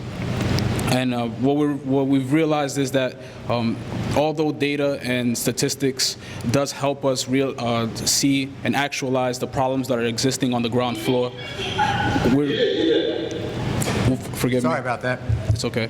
The overall sentiment of what's happening at Kingsbridge Road and District 14 is that relationship building and tackling problems face forward, like tenant rights, building relationships with landlords, helping small businesses work together, bring churches together, have the local parks work alongside with the council members and friends group and community organizations will be what keep District 14 strong for heading forward. We hope that this redistricting doesn't pivot, jeopardize, or have us to restart and create new relationships with District 11, which we feel will be difficult because there's, lack of a better word, not enough relationships in the past, nor empathy within what's happening here at Kingsbridge Road compared to a place more, I say, lucrative like Riverdale. Once again, nothing against District 11. We just feel like the relationship we've built in District 14 has been very strong, and we hope to keep it that way. Thank you. Thank you for your testimony, sir. Linda Dix Walker. And is there one, looks like Nunez?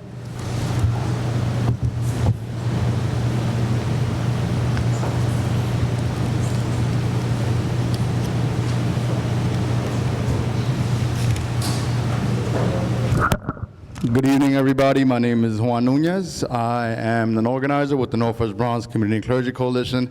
I'm actually organizing around the Kingsbridge Armory redevelopment. I don't know if people know, but the Northwest Bronx has been organizing around that development for over 30 years. In 2013, we signed a community benefits agreement with that current developer, KNEC, right? That guaranteed local living wage jobs. It was a historic community benefits agreement. Did y'all know that in December 2021, the EDC took back that development deal? Do you think it's a coincidence that they took Kingsbridge they took the Armory out of CD14? It's not a coincidence, all right? That gentleman over there spoke about generational wealth. That Armory means generational wealth for so many people in that neighborhood. You heard what City Councilwoman Verena said. $21,000 medium income. That Armory can mean so much for that neighborhood. And to divide it and put it in the district with a bunch of white folks in Riverdale and Spoit and Doyville, no disrespect, but that is not going to affect those folks up there. I respect them, but it's not going to affect them the way that it's going to affect our people here in District 14.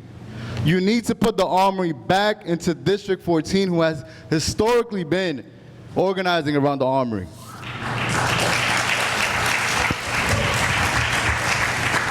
I want people to know we're going to be hosting a rally on August 25th in front of the Armory to talk about the next phase in the redevelopment and what that means for the neighborhood.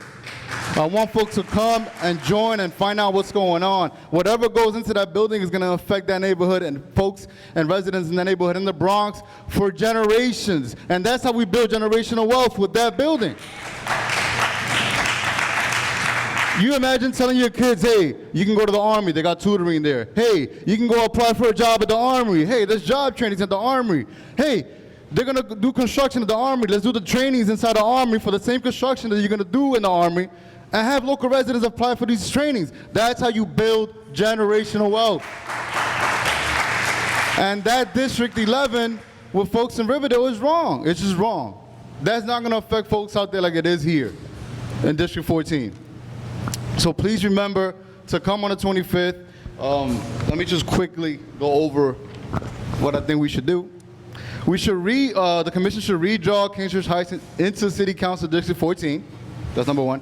Keep the Kingsbridge City Council District in District 14. Keep the Bedford Park neighborhood together in CD 11, and limit the number of overpopulated City Council districts in the Bronx. That's what we want, but also, most importantly, keep that Armory in the district that has been fighting for it historically. District 14. I cannot believe that we're allowing Staten Island to do this to the rest of the city. It ain't right. So I hope to see you on the 25th. I hope you listen to the people, the community. This is so important to the Bronx. Again, it's not a coincidence that they took the Armory out of that district at the time where we're going to relaunch the development of the Armory. That was done on purpose and intentionally. All right? I'll see you on the 25th. Thank you. Thank you for your testimony, sir. Going virtual, Eugene, is it Strapinski?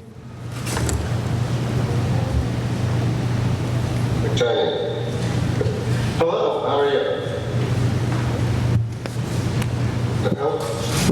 We can hear you. Oh, thank you very much. I'm sorry. I'm speaking from the car. Briefly, I'm calling in to speak about District 43, where I reside. That is Bay Ridge. I'm a former member of the CEC for District 20. And I think it makes a lot of sense, and I would also agree with everyone from Sunset Park that spoke about that. In not chopping up Sunset Park and joining it with the community of different interests in Bay Ridge, and to leave Bay Ridge primarily, as it already is, with Dyker Heights and that part of South Brooklyn, which does encompass the same CEC and a lot of other services. And frankly, think of the people, and I'll be brief as my last pitch, think of all the other redistricting that happened and did not happen. The Senate district, we just had strange multiple primaries. And, if we want to keep civic participation up, maybe don't mess with the districts so drastically.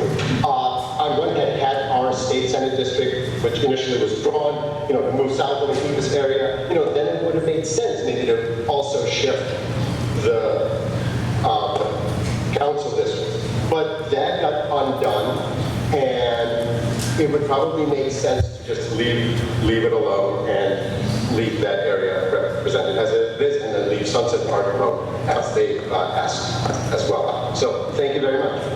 And thank you very much for your testimony. Next, virtually, is Barbara E. Brown.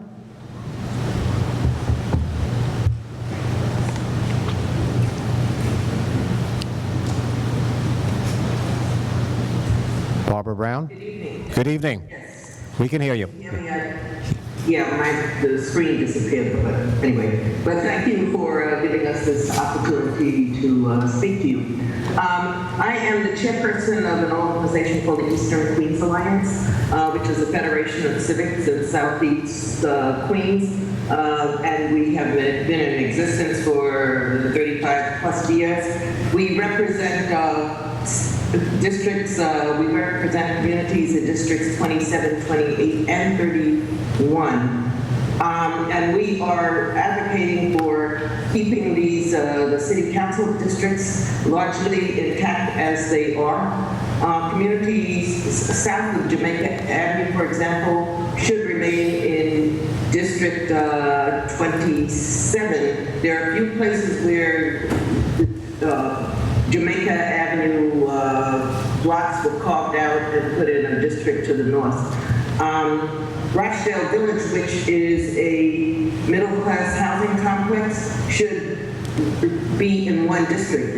It makes no sense to try to split that housing complex into more than one district. And as a longtime resident of District 31, the only change which should be made in that district is to include all of JFK Airport into the district. 10 years ago, when the lines were redrawn, JFK was split into two districts, which made no sense.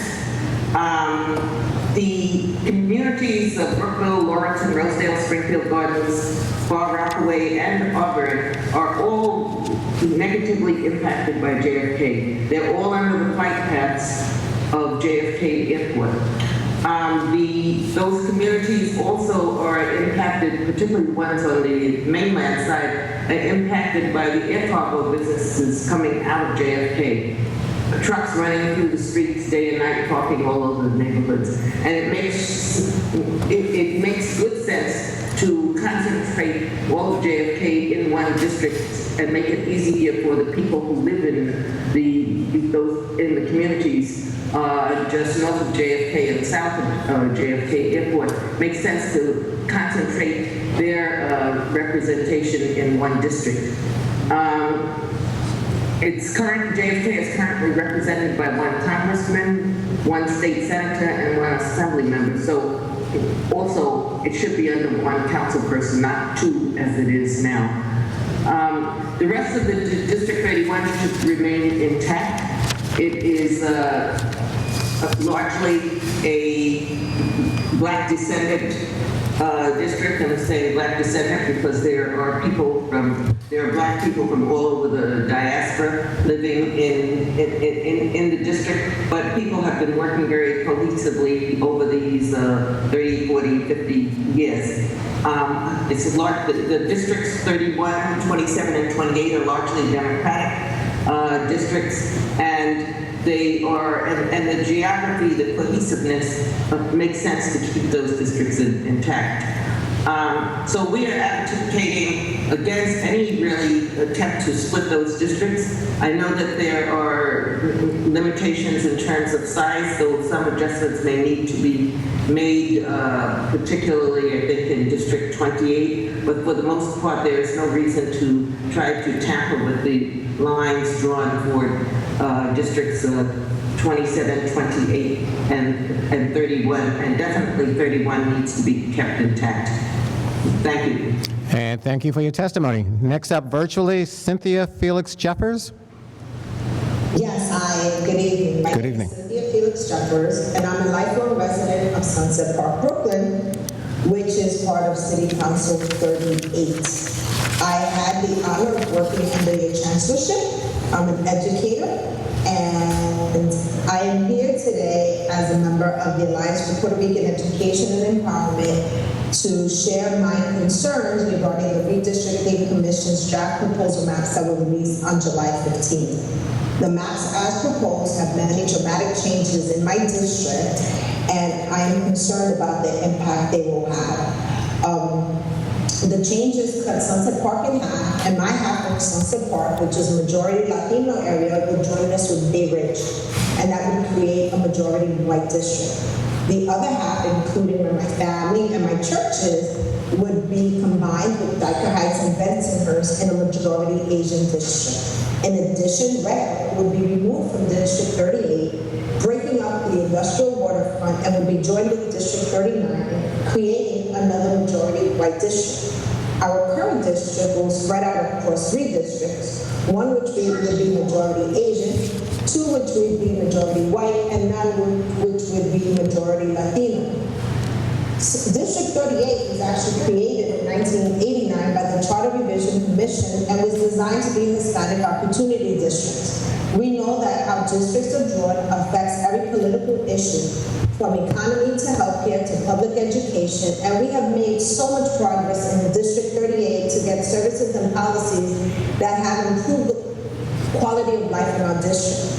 These improved services, which include additional schools, health, transportation, and infrastructure, were made possible due to a united voice. These changes in the maps will dilute the voting power of voters of color and Latino voters in our community, and we work so hard to gain those things. When you break up community, it takes away the community's ability to come together and advocate for important issues. We just had a very traumatic incident occur in our neighborhood, the subway shooting in April. The R line runs through the heart of our community, and this traumatizing incident deeply affected our entire community. And our current councilperson, Alexa Vilas, worked with several community organizations, including the Sunset Park Family Health Center and our religious leaders, to host a day of unity that brought us all together after that violent attack that left 29 people injured. Community leaders, business owners, and neighbors came out to support one another, and together we were able to address all fears and uncertainty. We were also one of the neighborhoods most severely impacted by COVID-19 in New York City, and we have successfully advocated to reduce health inequities in our community that were exacerbated by the pandemic. All these accomplishments were made possible because we have one representative that advocates for all in our community. The proposed map would create additional layers and simply create confusion when we are still recovering from the effects of the pandemic and the tragic shooting, as it would remove several of the family health centers and our long-standing institution, Our Lady of Perpetual Health. It would also divide our Fifth Avenue Business Improvement District across 2 council districts, creating more bureaucracy and challenges to our small businesses. District 38 is diverse and beautiful. I know because I've lived here my entire life, and my neighbors do everything to contribute to make our neighborhood better. And we need to continue to enfranchise the residents who have been actively engaged in our community, not disenfranchise it. The old map keeps my community all in one district, and I am here because Latino representation matters, and I want to ensure the lines remain similar to keep my community of Sunset Park together. Although I understand that sometimes it is necessary or beneficial to create diverse districts, these new lines do not share as many common interests as do the residents of the current maps. There are many proposals to be considered that create a majority Asian district in South Brooklyn that will not cut Sunset Park in half and will allow communities to elect representatives of their choice. It is important that our communities have the opportunity to elect candidates that will have one voice, and there are many alternative means of achieving compact fair districts that keep communities of interest united. I thank you for listening to me today and ask that you consider the representative needs of the Sunset Park community as I have just described to the extent it is possible to do so without in any way diluting any minority voting power. Thank you again for your time. And thank you for your testimony. We'll now go back in person, and we'll start with, is it Toyin Jason, and then Margarita Rosario, and then Michael Partis. Is Toyin here? Margarita Rosario.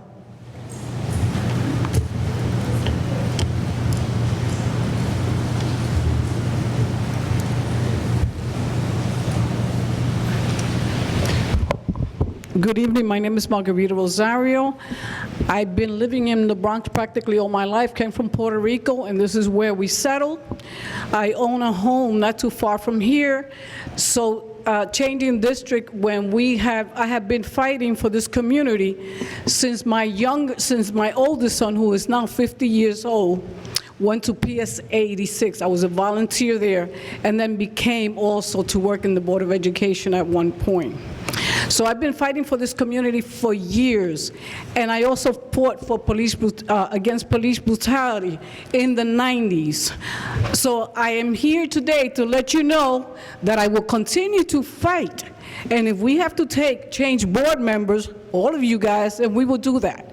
So we are a community who are strong. We are a community that we stick together, and we do not allow people to come into our community and take it over like you guys been doing. Thank you. Thank you for your testimony. Michael Partis? What district is she? What district are you being asked? Ma'am? Ms. Rosa? Which district do you represent? 14. Okay, thank you very much.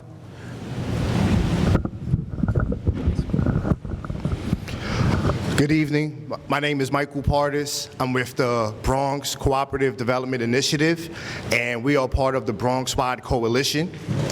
One of the most egregious acts of the proposed plan is the overpopulation of Bronx districts. The overpopulation of Bronx districts fundamentally dilutes every part of voting power, voting rights, and racial justice. It is the antithesis of the spirit of everything that democracy and a multiracial democracy is based on. When you take a borough-wide approach to looking at equity and power, it is clear that across the New York City districts that we are seeing, that we are looking at the favoritism of other districts for the sake of numbers and the watering down of power for historically communities of interest. And so, one of those communities of interest that is important to think about are our small business owners. On the heels of the pandemic, our council districts was a fundamental place that so many of our small business owners, the small businesses that employ your cousins, your friends, the people that you worship with, those small businesses that are at the heart of our economy, that are overwhelmingly in the Bronx, minority-owned businesses, they turn to their council members not only for advocacy, but for support for the economic development of our communities. By changing these districts without account of that interest, you are fundamentally hurting our ability to have economic democracy and to have capital that is readily accessible. In addition to that, and I think most importantly, the Kingsbridge Armory being separated from its historical community of interest is absolutely unacceptable. We know that the separation of communities has a deep history to colonialism. It has an even deeper history to redlining, and it is fundamentally based on trying to make illegible our community's ability to organize and stay together. You hear tonight clearly, you hear clearly that no quantitative number in a law, nor no proposed maps are going to break the solidarity of our coalition and our people, but it is in the interest of democracy and the highest ideals of community, power, and governance that we rethink the overpopulation of our Bronx districts, that we rethink the breaking of community of interest, like our small businesses that are at the heart of our economy, and most importantly, the Kingsbridge Armory, as was well articulated earlier, which could be an engine of shared wealth and a shared future that's prosperous for all. I hope you all take in consideration these things, and I hope that you all deeply hold a more equitable proposal for redistricting. Thank you, sir. Thank you for your testimony. Next up is it Roshan Sankla, and then is it Jarrett?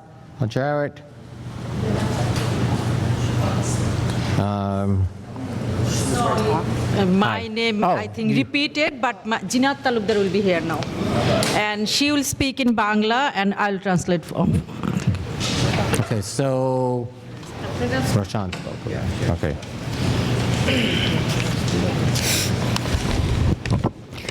Thank you. আমি জিনাত তালুকদার একজন ড্রামের নেতা এবং পারচেস্টার district 18 এর বাসিন্দা। Thank you.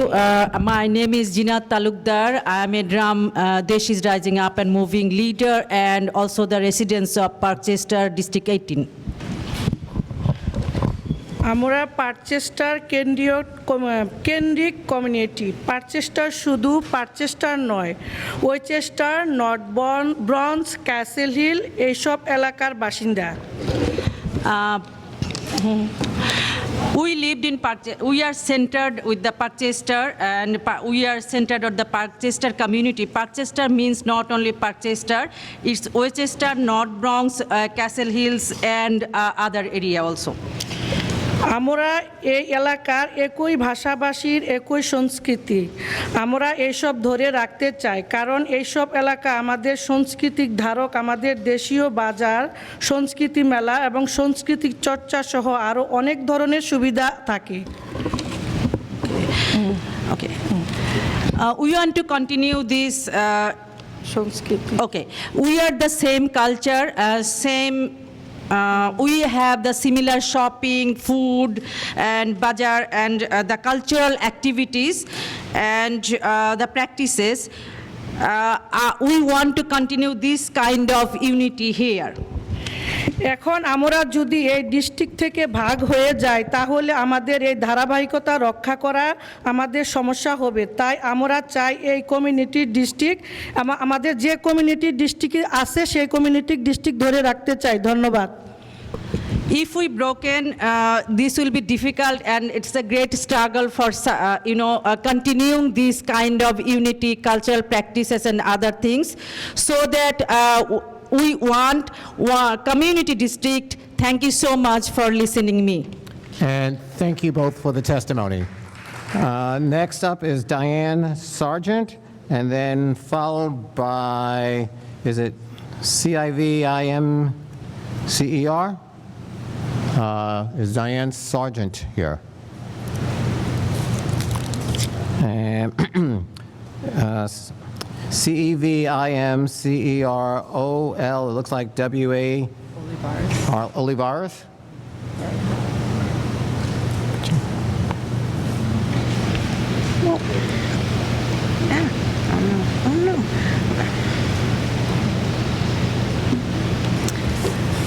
Good evening. I'm going to keep this very brief because I know everybody wants to go home, and some people have already spoken on this. But as a longtime resident of District 14, I wanted to speak about how the new proposed maps would impact my neighborhood. For years, I've been able to look out my window and see the Kingsbridge Armory. Right now, the new map would cut the district off at Kingsbridge Road, moving the Kingsbridge Armory out of District 14, where a lot of community engagement has already been completed over the past 30 years. Kingsbridge Heights, Morris Heights, and Fordham are all communities of common interest, and the proposed lines would divide these communities and further dilute Latino voting power by adding parts of Kingsbridge to District 11, which has a vastly different constituency. So it's with this in mind that I asked the Commission to move the boundary on the new maps north to 195th Street instead of keeping it at Kingsbridge Road and dividing these communities. With this, you would also be keeping the Kingsbridge Armory in District 14. Thank you. Before you sit down, because I know I didn't say your name correctly, would you be kind enough just to say your name so that way we... Yes, my name is Sarah Mar Olivares. Okay, thank you very much. Next up is Marshall Strawbridge. Marshall Strawbridge.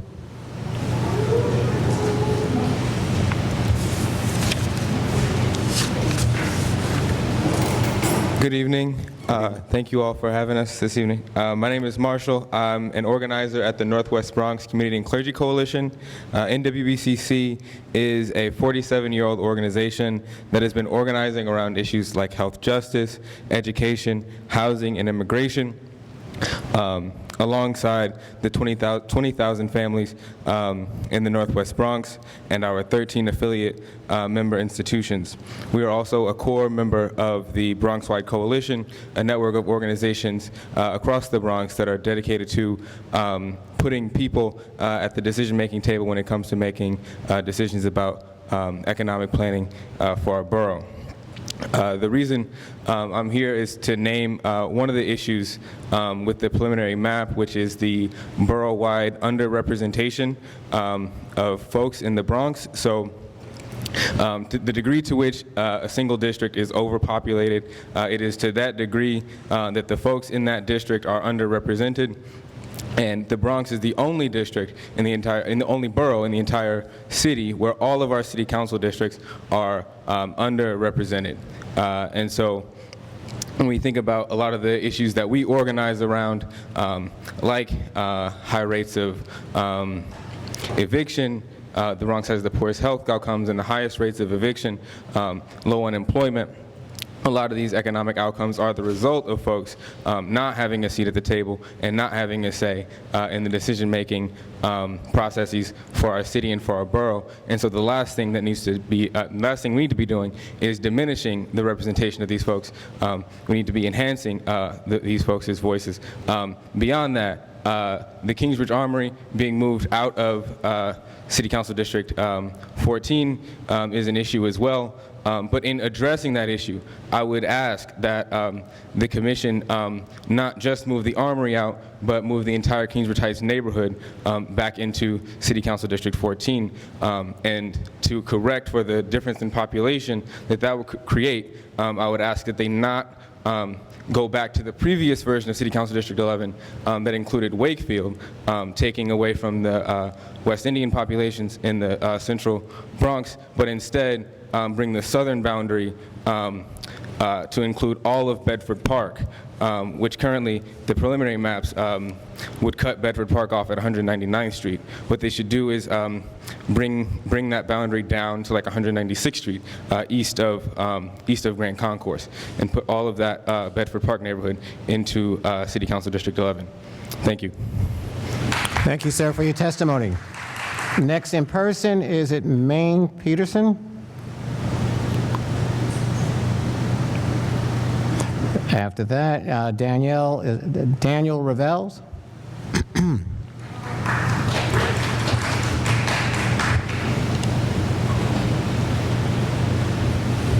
Hi, I'm Daniel Rennell. I'm a resident of District 11. Oh, I'm sorry, Rennell. I'm sorry. Yeah, it's okay. I'm a resident of District 11. I've been a resident of District 14 15 years before that. I second all the calls to not move anything related to Kingsbridge Heights or the Kingsbridge Armory into District 11, diluting the power of those communities. I'm also going to read on behalf of Julie Colon, who had to leave the meeting earlier and was signed up to speak. So my name is Julie Colon, and I am the lead housing organizer of the Northwest Bronx Community and Clergy Coalition. A member of the Bronx-wide Coalition, we organize in Districts 14 and 15. I live at 671 Westchester Avenue, which is currently in District 17. Tonight, I'm speaking to you as a lifelong Bronx resident, community member, and organizer of the Northwest Bronx community. I've been a tenant organizer for Northwest Bronx for the last 2 years and have been in awe of the rich history of this community.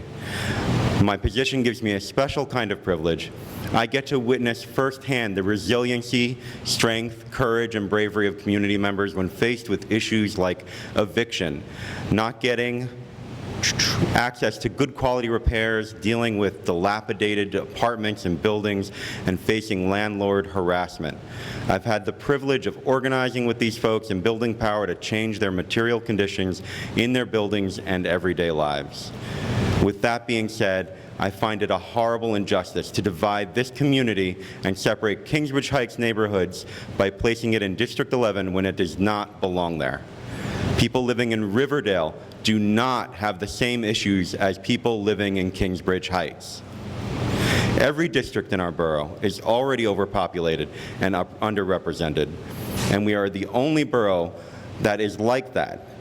That means it's already hard enough to get the voices of people in the Kingsbridge Heights and Bedford Park community heard here, but we do it because we have always had each other to organize with, because our communities understand each other and have the same needs. If the preliminary map passed the way it is, you are intentionally separating these communities and the power that they hold. Not only that, but it would also put the Kingsbridge Armory in District 11, which would honestly not make sense to me and many other community members. For over 20 years, this community has organized around the Armory. It's not news that the Armory is important to people of Kingsbridge Heights, so please move it into District 11. So to move it into District 11 would not make sense and would be a serious slight to so many people who work so hard to get the community input for what should be happening with the Kingsbridge Armory. I strongly urge the Commission to redraw the Kingsbridge Heights community into City Council District 14, to keep the Bedford Park neighborhood together in City Council District 11, and to limit the number of overpopulated City Council districts in the Bronx. Thank you, sir. Thank you. And thank you for reading on behalf of your colleague. Next up is it A. Stevens? No, that was the council member. Okay, right. Roxanne Delgado. Thanks. Let's swap backwards, check there. Yes, hello. My name is Roxanne Delgado. I'm the founder of Friends of Pelham Parkway, founded in 2017. We have been using our Greenway Pelham Parkway as a tool, instrument to advocate for social and environmental justice. And I like to say that this is the only group founded by a woman of color in the entire City Council District 13. Our community of interest is Pelham Parkway, the Greenway itself, surrounded by the community that's also named Pelham Parkway. Pelham Parkway North and South have been intact for decades, but now the proposed map of CD 13 carves out Pelham Parkway North in a very odd-shaped manner. As a result, the current map splits my community interests into two different City Council District 13 and 15. Just recently, Pelham Parkway, Friends of Pelham Parkway, and the community were participating budgeting in CD 13, where we actually gathered so many ballots, over at least 300 or 400 ballots, and we won our proposed capital project, which was water fountains in the Greenway. Under this proposed map, it will not be possible. So this actually harms us financially. We not only advocate for more funding for parks, we also advocate for equity in park maintenance, because greenways don't get the adequate maintenance, and especially parks in zip codes get more care than other parks in different zip codes. That's a fact, unfortunately.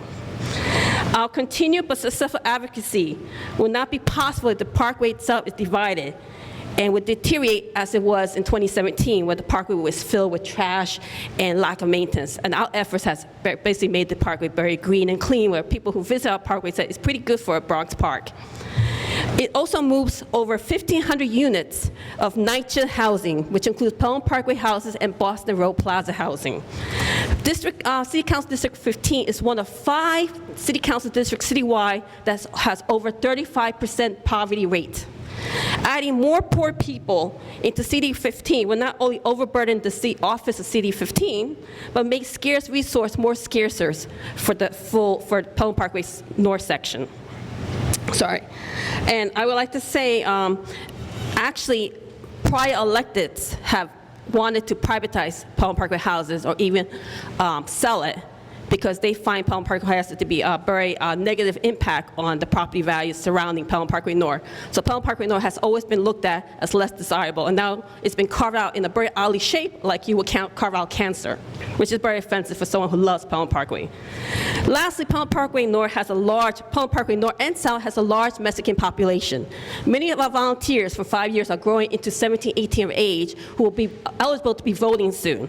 This is a future voting block of Mexican population within CD 13, and I think diminishing their voting block by putting them in 15 with large majority of Latinos, which includes Dominicans, Puerto Ricans, is unfair. I think there's no Mexican representative in either citywide or state local offices, so I think we should allow Pelham Parkway Mexican voting block to continue to flourish, and within the generation, you'll see a Mexican elected or have the impact on future races. But give me please 1 second, because I am, Take your time. I'm so sorry. I find interesting, and I listen to a lot of the testimony for the people who live in CD12, and I believe me, CD12 is an amazing community. They're very intact, and they work very hard. I know that because I knocked their doors. I would like to say, interesting how the southern part of CD13 was put on the north side of CD13, so the south part of CD12 was pushed into CD13 north side, and it actually increases the Democratic voters by over 27 votes. And I think it actually switches the election results, because we're using the current map, the Republican nominee for governor's race, mayor's race won by 49%, and Democratic received 47. With these additional Democratic voters, the Democratic current mayor, Eric Adams, who I voted for, actually wins CD13. I think that we should stop putting politics above people's interests or community interests. I have nothing against City Council member Margie Velasquez, but her career takes a backseat to the community interests. And if people want to be elected, they need to serve the community, not change the map in a way that benefits them. I'm not saying she was involved, but I'm just saying that we should put the community interest first. And I'd like to say I thank you for your time. I was up all night listening to all your videos, reading your transcript, all the public testimony, so I wrote this up at the last minute. I thank Citizen Union for all the data they put out to help me get this data. But I'd like to say I find it interesting that Van Ness, they only had 3 members who actually spoke regarding Van Ness. 2 of them spoke on behalf of uniting Van Ness. 1 spoke against it. And the one who spoke against it is actually a very active, strong member who's very independent. The other 2, I'm not going to say anything bad about it, but there's already talked that they plan to run for office. Again, we're putting people's political ambitions over the community interests. I ask you, please do not divide Pelham Parkway. The reason why I'm the only person of color who found a group in CD13 is because there's a lot of systematic discrimination within Community Board 11 that disempowers people. Now we have a group like myself, by lots of Mexicans, Albanians, other people of color involved, and we're trying to grow our political power and voting bloc. Don't destroy what took us 5 years to build, please. I beg you not to. And thank you for your testimony. Thank you so much. Thank you. Next folks to come up, Robin Rowland, Liz Thompson, and Crystal Reyes. Is Robin here? Are you Robin?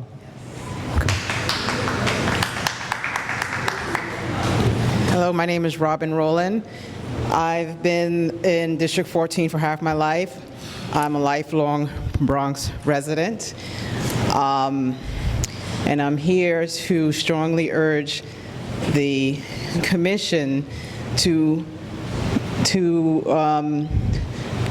not go along with the proposed plan for District 14, particularly with regard to the Armory. I live blocks from the Armory, and I've always thought that something could be done there, but much of my life I wasn't very political. During the pandemic, it became very clear to me that I must be involved in my community. I kept going outside my community for services, for this, for that, but when I could not go out my community because of transportation, etc., I realized that I must be more involved. I must be part of revitalizing what's here, and we have a lot of resources here. I became involved with the Northwest Bronx Community and Community and Clergy Coalition because of, I heard that the Armory, there was the chance for the Armory to be developed, and I was excited.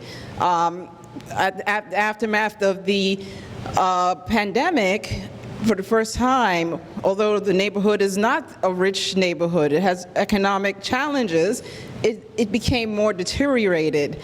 I see people laying down on the street. There are clusters of homeless, drug-addicted people just creating encampments in various parts of the neighborhood. So there are opportunities for revitalizing this area, and the Armory would be a great place for that.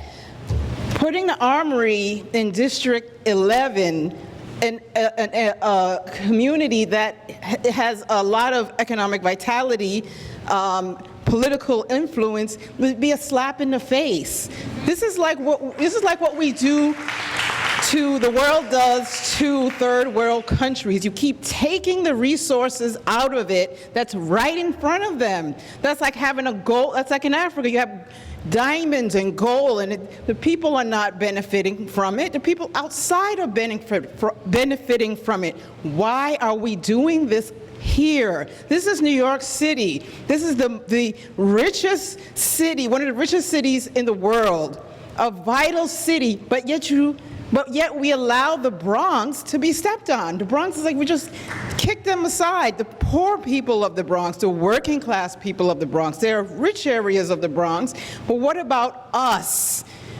Why do we keep ignoring the disenfranchised, the economically disenfranchised people when we try to get together and work together to build our communities? We get kicked aside. You put us in huge groups of political voting blocks so that our voices are more diluted. Why do we keep doing this? This is cliche, and it would be an embarrassment. It's disrespectful to me that I, in my community, and all of us in our community are treated this way. The Armory is right there, but yet we can't have a voice in what's done to it, done with it. We can't have agency in our lives. Why? Don't allow this, and shame on you if you do. Thank you. Thank you for your testimony. Next up is Liz Thompson, and then Crystal Reyes. It's Liz Thompson. Hi. Take your time. It's Elizabeth Thompson. Okay. They put it down as Liz, and it's called, I am called Miss Liz of the Bronx. Okay? I am a helper for everybody in the Bronx, all over. I've been fighting to keep the Bronx. You can hear me? Okay.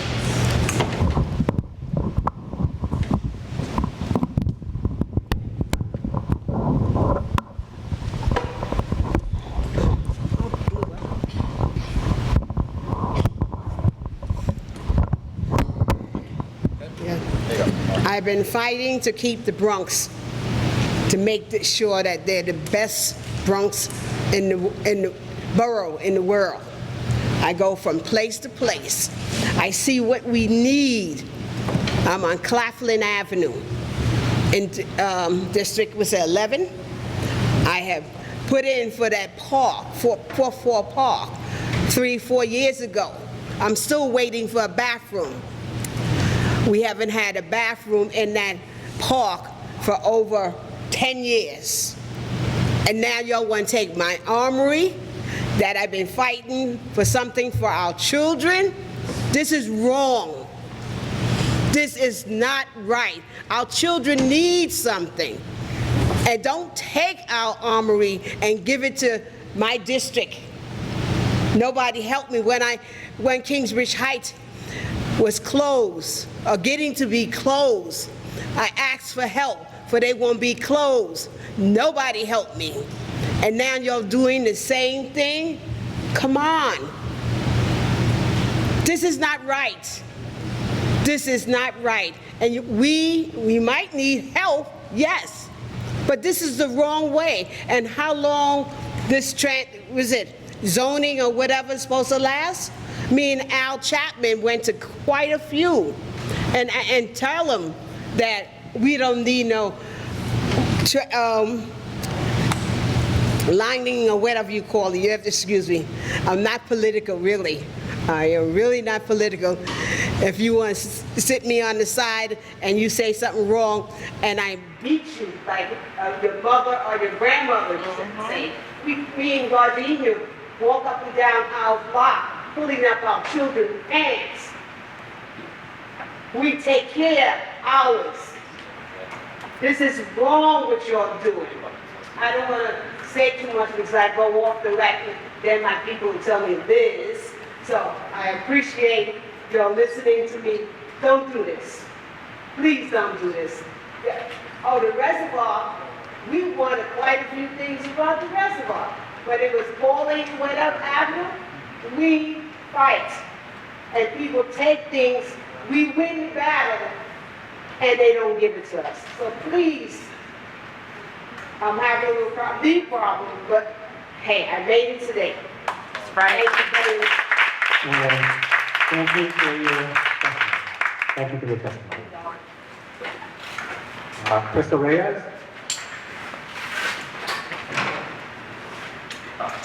Hello again. Crystal had to leave, but I have her statement here to deliver on her behalf. So good evening, everyone. My name is Crystal Reyes. I'm a resident of City Council District 12. I'm the co-organizing director at the Northwest Bronx Community and Clergy Coalition. I've been working with young people across the Bronx for close to 15 years now, and my commitment to them is to ensure their voices are elevated and that they have access to the resources they need to succeed. It's a shame that many of our youth are often excluded from these processes when they are clearly impacted by these kinds of decisions. You have to do better to make sure this information is accessible to all community members. Today I'm here to say that the new redistricting maps continue to create racially unbalanced boundaries that will negatively impact Black, Brown, and Asian communities. The maps divide communities that have historically shared values and needs. You as the Commission have a responsibility to carry out a process that results in providing communities with fair and just access to resources and opportunities, especially because over the last 2 years, our communities have been facing a global pandemic that only worsens systemic racial inequities. I request that this Commission stop manipulating our district maps. Our people deserve equal representation and must distribute our population equally. In the proposed maps, the Kingsbridge community would be losing a vital asset to their community.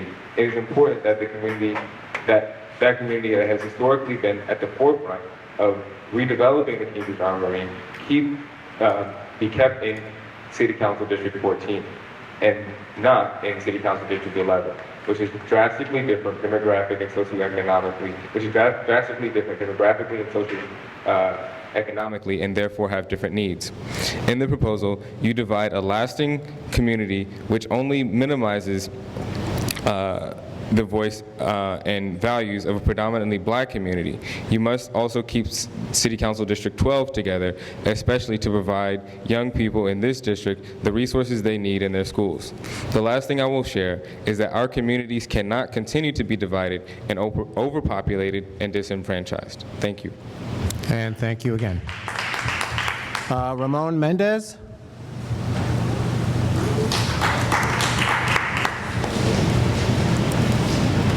Hi, good evening, folks. My name is Ramon Mendez, and I've been a community organizer with the Northwest Bronx Community and Clergy Coalition for the last 5 years. I've seen firsthand the issues tenants in the Kingsbridge Heights neighborhood have had to put through during these changing and difficult times. And as it is, renting tenants aren't being heard about the needs they have and what they want to see happen in their community. They have stood by through thick and thin, have called this community home all these years, and now certain parts of it are being taken away from it, right? Expropriating the Kingsbridge Armory from City Council 14 into City Council 11 is an example of how the new lines will rob the communities that have organized around it for decades of a voice and quite literally of a vote of what will be made of it. Giving a new community the upper hand on what goes into the Armory is not only undemocratic, but it's straight up disrespectful to us in the Kingsbridge Heights neighborhood. If you're allowing Staten Island to do what they're doing, I wonder if you also allow the Bronx to do the same, but I don't think so. We urge you to redraw the Kingsbridge Heights neighborhood and the Kingsbridge Armory into District 14, as well as keeping our neighbors in Bedford Park together in Council District 11. Our communities deserve to be heard, and our communities deserve to stay together. Thank you. Thank you, sir. Is it Cedric Fergus?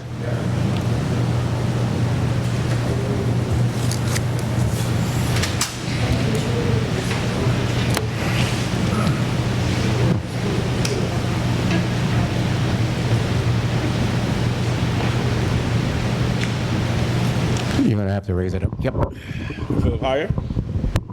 There we go. Hello, Commission. You hear me? All right, great. Thank you. It's a pleasure being here, too. My name is Cedric Fergus, and I reside in Northeast Bronx in District 12, off and on for 40 years. And I live in Culver City with my beautiful wife, Lisa Benton Fergus. Lisa? Anyway, my parents, Joseph and Julie Fergus, bought a house on Murdoch Avenue, down the block from Mount St. Michael in 1972. We was one of the first Black and West Indian families in the neighborhood. Two of my brothers served in the Army. My late big sister also served.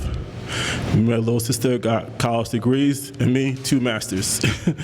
My father worked as a custodian, stockman at Truman High School for many years, and was an Army veteran for 27 years. My mom worked in a housekeeping aide at Einstein Hospital for years. I'm a graduate of Dewey Clinton High School with honors, Lehman College, 8395 undergrad, Economics and Finance, Masters in Elementary Education, Brooklyn College, Masters in Phys Ed. In 2018, I'm a retired 20-year phys ed teacher from the South Bronx, new basketball coach. I'm telling you all of this because Gun Hill, the Valley, Eastchester should never leave District 12. We are fighting to make the neighborhood better, safer, and educated. We just got, after 20 years, the Northeast YMCA behind Spelman High School, and Beacon program after numerous years at Truman High School. We could not have done any of this without the neighborhood being together. Please remember our kids in District 12 who are going to the same schools in the district for many years. Simply keep District 12 and Northeast Bronx together.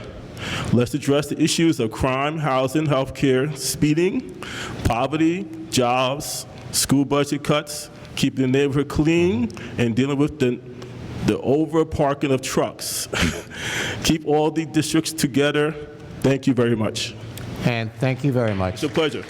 And next up, Lisa Benton Fergus. And then following Lisa Benton Fergus, we'll have Christian Ramos.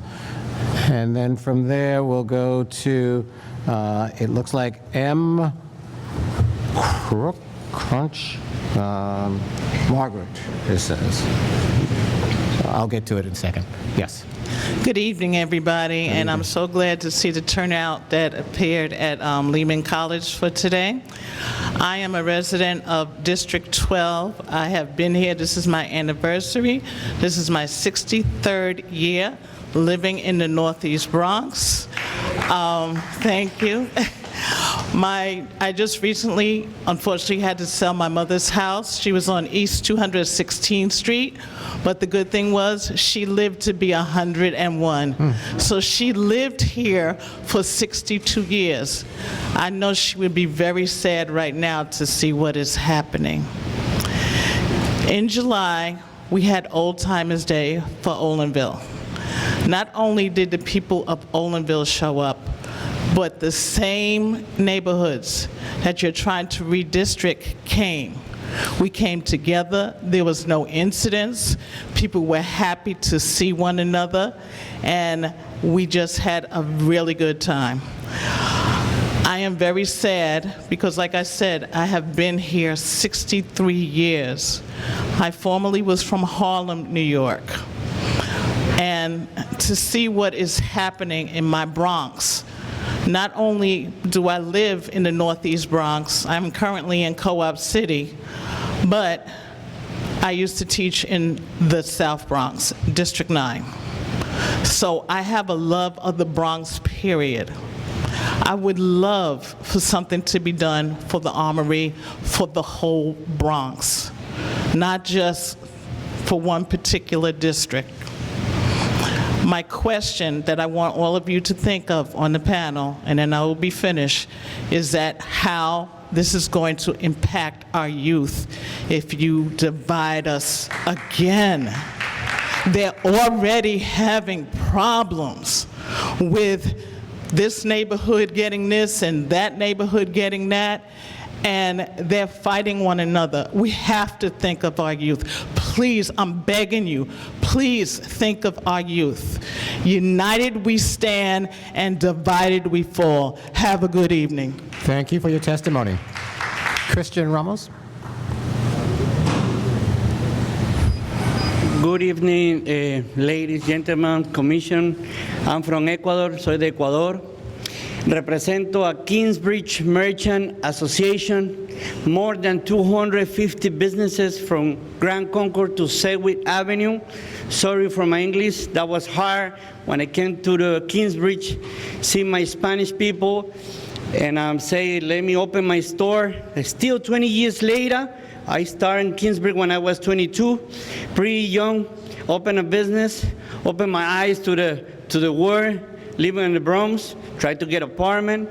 But today, 20 years later, to see if I have in front of me, in front of us as a merchants too, today I have the boys from them, from the business owner, from the big one, your own to Grand Concourse, or we have a supermarkets, we have restaurants, we have a small mom and pop stores. And today I would like to ask him why my job to open association and make a business owner working together for the past 10 years, making meetings that was really hard for business owner, really hard to put a business together in the neighborhood. Even that was hard for me to put a Christmas lights. Now gonna be really hard and more because right now I receive, and I feel sad as a business owner that I gotta meet another district leader that now we already have a community board 7 and 8 to knock the door, and then I have to go to another community board to say, please give me a permission to do this, to do that in the neighborhood.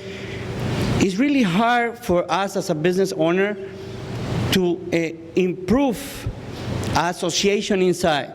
We already have a lot of package of problems that we already bring the homework to our councilman, Pierina Sanchez, our Senator Wills in the neighborhood. Now I gotta bring the same package to the other side. I feel that this is the divided. I don't wanna say, because it sounds like political, but I have to say it. I'm an honest person from the beginning. All these people that you see in here, we know each other. Community boards, they know us. They know West Coalition, they know us as a merchant. You see them, they are not only our community, it's our customers that we see every day, 7/24, in the pandemic or no pandemic. All of them, they have families. And now we have to understand, and please, I go asking, les pido por favor a ustedes que son de la comisión de en este momento, que evalúen que el Kingsbridge Armory no es una pieza de mesa. This is our position for a couple years. I would say a couple years for me, because you just heard they say 60-something years, 50-something. I just the baby on the neighborhood, right? But at the same time, I want to see my family grow in this area. When I just gonna put a sample, when I do some festival and I need the permit, I gotta go to Community Board A all the way to Riverdale. I don't even in the beginning, of course, I don't even know. I go with a ticket bus, walking around, do some permit for Cambridge Road between Jerome Morris or Jerome Aqueduct. So I asking, solo pido una vez más, por favor, a ustedes, don't divide us. Everybody in Kingsbridge, we know each other. We mom and papa store. We don't need it to go to all the way to Riverdale. They have totally different. All these businesses going together, they know together, Spanish, Afro-Americanos, Latinos, Italians. We got a lot of, even Bangladesh, you already know. We know each other already. How you guys gonna come and say, we got a new map? 10 years, of course, every 10 years all this happened. I didn't even know. That even happened maybe 1 week before that, we don't even know. So only as a business owner and boys of my merchants and boys on the merchant business owner, they are there for years. Actually, they don't even close right now. We're still working in Kingsbridge. Please think about it, what you guys doing. Put it your hands, sorry my English again, your hand and your heart and your mind, and do it the best solution for us. Thank you so much. Thank you very much for your testimony. Is it Margaret, and it's GRO, looks like KE? Not it? Okay, thank you. Sandra Lobo?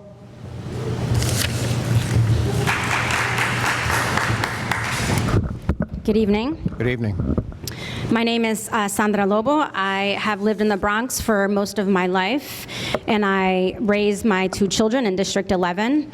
I'm also the executive director of the Northwest Bronx Community and Clergy Coalition, which is a member-led grassroots organization that works for racial justice and economic democracy.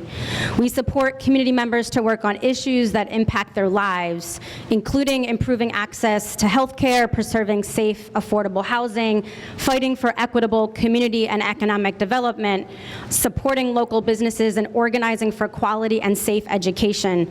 We represent a base of about 5,000 families and include affiliate organizations including New Day Church, Mekong NYC, Fort Independence Park Neighborhood Association, Fordham University, Manhattan College, St. Simon Stock Church, Fordham Manor Church, Sisters and Brothers United, Christ Church Riverdale, Our Lady of Angels Church, Mary Mitchell Family and Youth Center, and United Outreach Ministries.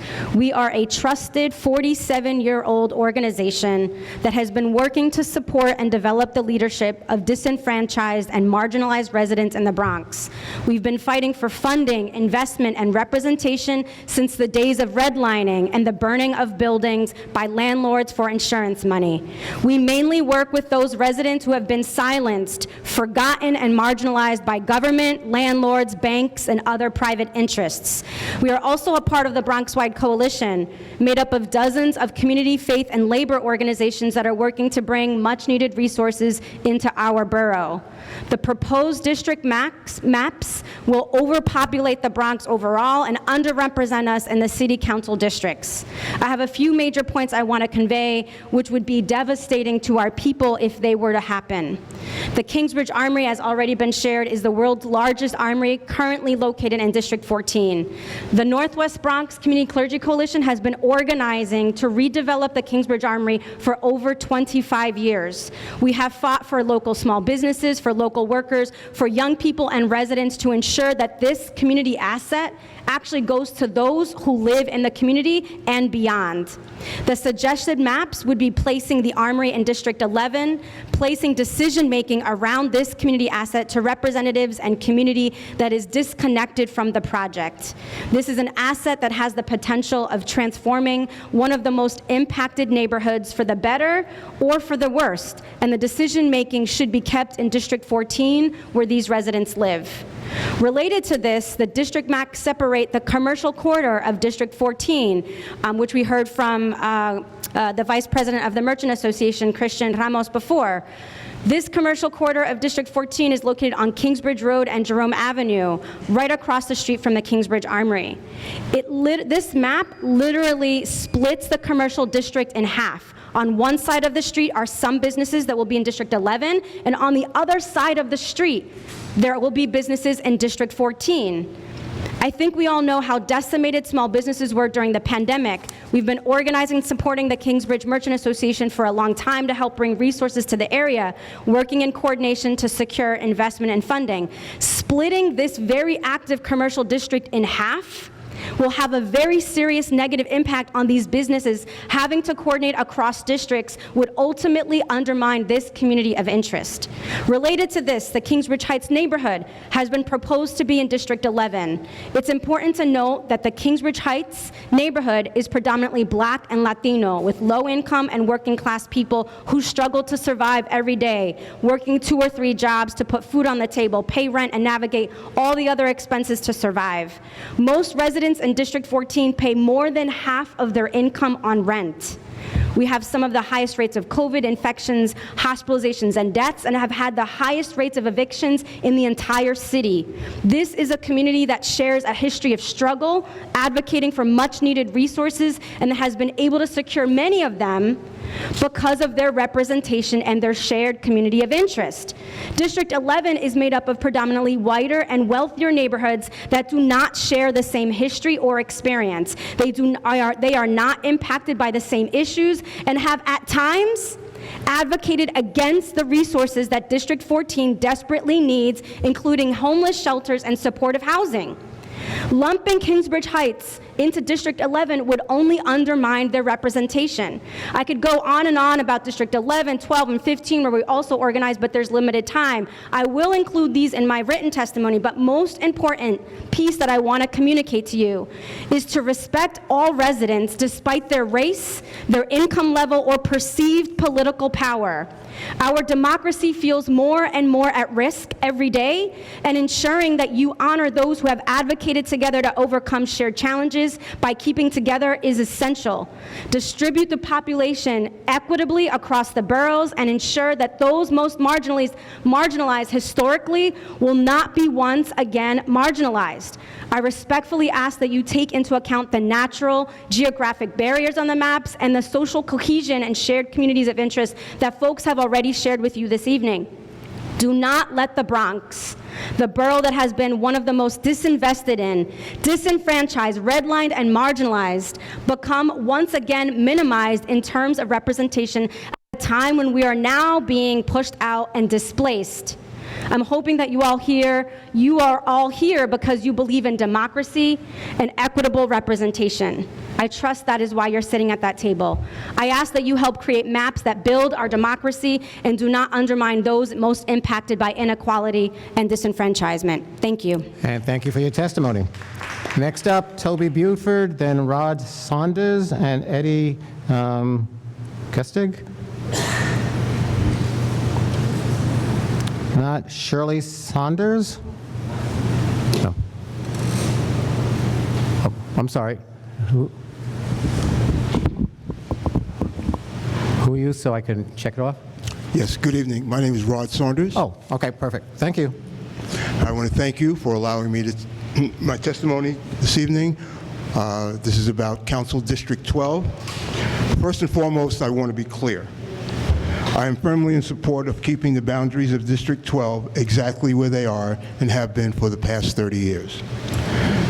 I have been fortunate enough to have been elected to serve for 11 consecutive years in Community District 11 School Board. I served 5 years on the board of the Campaign for Fiscal Equity, and I'm currently a member of the River Bay Board of Directors, who oversees the policies and fiduciary responsibilities of Co-op City. Most of Community School District 11 schools are within the boundaries of Council District 12. However, the Community School District actually encompasses Council Districts 11, 13, 15, and 18, all North Bronx communities, all with different needs and perspectives, especially when looking at the educational needs of many of our elementary, middle, and high schools within their districts. The current outreach of our current Council District 12 for our students have been unprecedented. Council District 12 is ethnically diverse, middle-class population, has pockets of residents requiring more financial assistance than most. While there is a fairly large population consisting of 1, 2, and 3 family private dwellings, there's also a fairly large number of residential multiple dwellings, and of course, our very own 800-pound gorilla sitting at the edge of the Northeast Bronx Co-op City. The advocacy by the residents of District 12 is unique. The needs of District 12 community are championed by many sources within the district. Historically, the Coalition of Churches, the community-based organizations, Community Board 12, and the 47th Precinct Council have worked very well together Co-op City will not be adversely affected by the proposed new Council District 12 map. However, we can appreciate the concern that the residents of the Gun Hill houses or constituents who reside easterly of White Plains Road will fare, as the proposed new map will exclude them from the representation that has provided them with the representation which has finally brought them a sense of meaningful representation. I bring this to the redistricting community's attention simply because whether we are discussing legislative issues which shape the rules and regulations that all New York City must adhere to, the resourcefulness of our council members as our educational partners, or the multitude of quality of life issues which encompass every council district, neighborhood by neighborhood and block by block, the constituents of an elected representative are best served by an individual who has complete knowledge of their area and who has demonstrated that they can deliver what is required.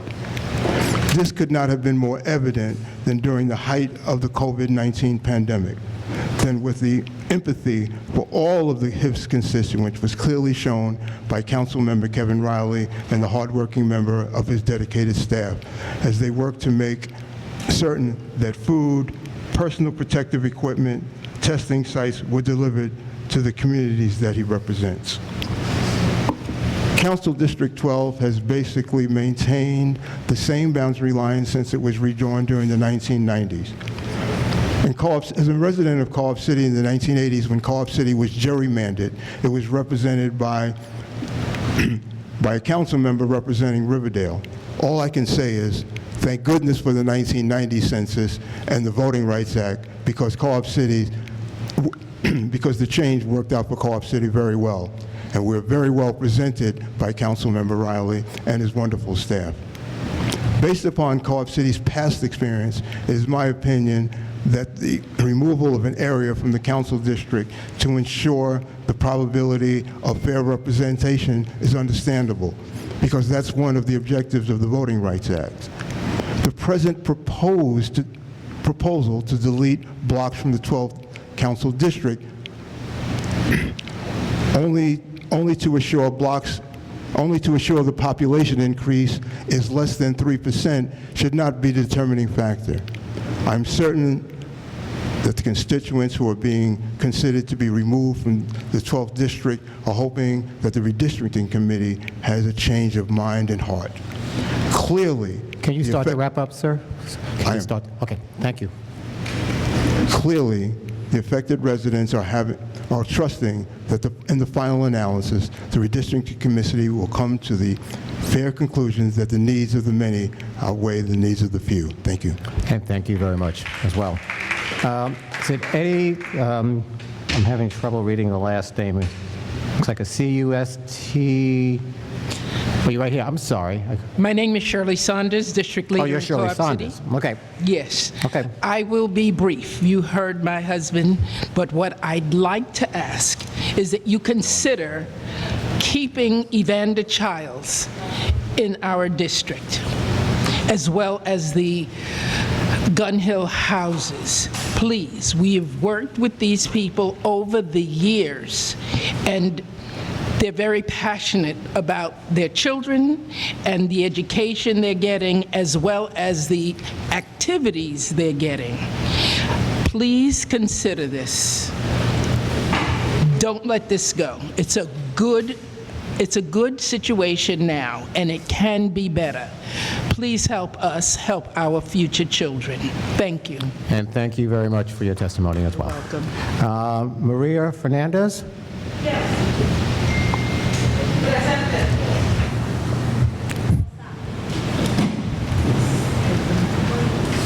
Hi. How are you? Good evening. Saludos. My name is Maria Teresa Mariposa Fernandez. I am a part of the Point CDC, a member of the Bronx Wide Coalition. I live on Pelham Parkway South, District 13. I'm a lifelong Bronx, Afro, Black, Puerto Rican, native New Yorker. I wish to speak in support of various communities who are struggling to remain intact as historically united communities based on common needs, challenges, struggles, and interests as working class people of color. I wish to speak and stand for the Bronx, which every district of which is overpopulated and underrepresented. As an educator for more than 30 years, the people that I serve primarily are young people. I speak for the youth. My students who I teach here at Lehman College and the City University of New York will be negatively impacted by the new map that separates them from each other.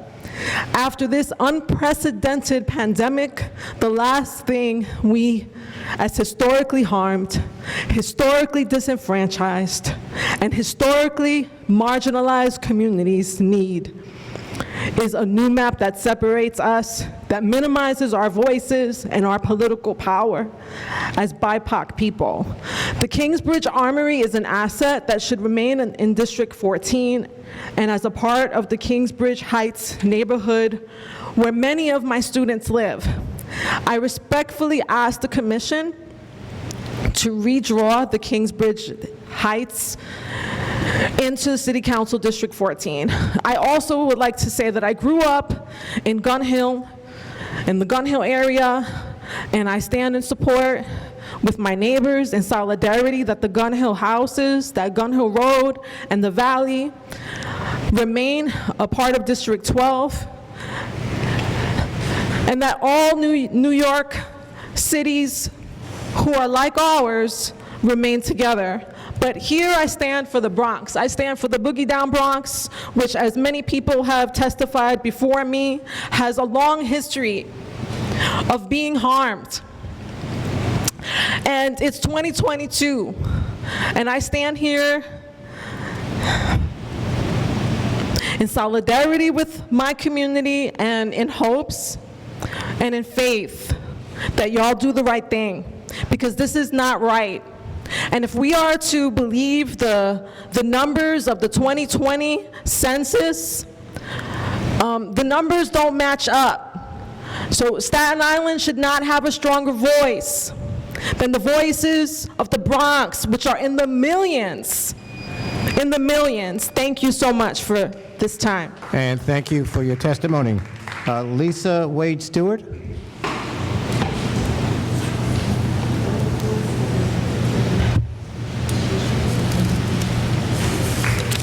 Good evening, everyone. Good evening. I'm going to make it brief. My name is Lisa Wade Stewart.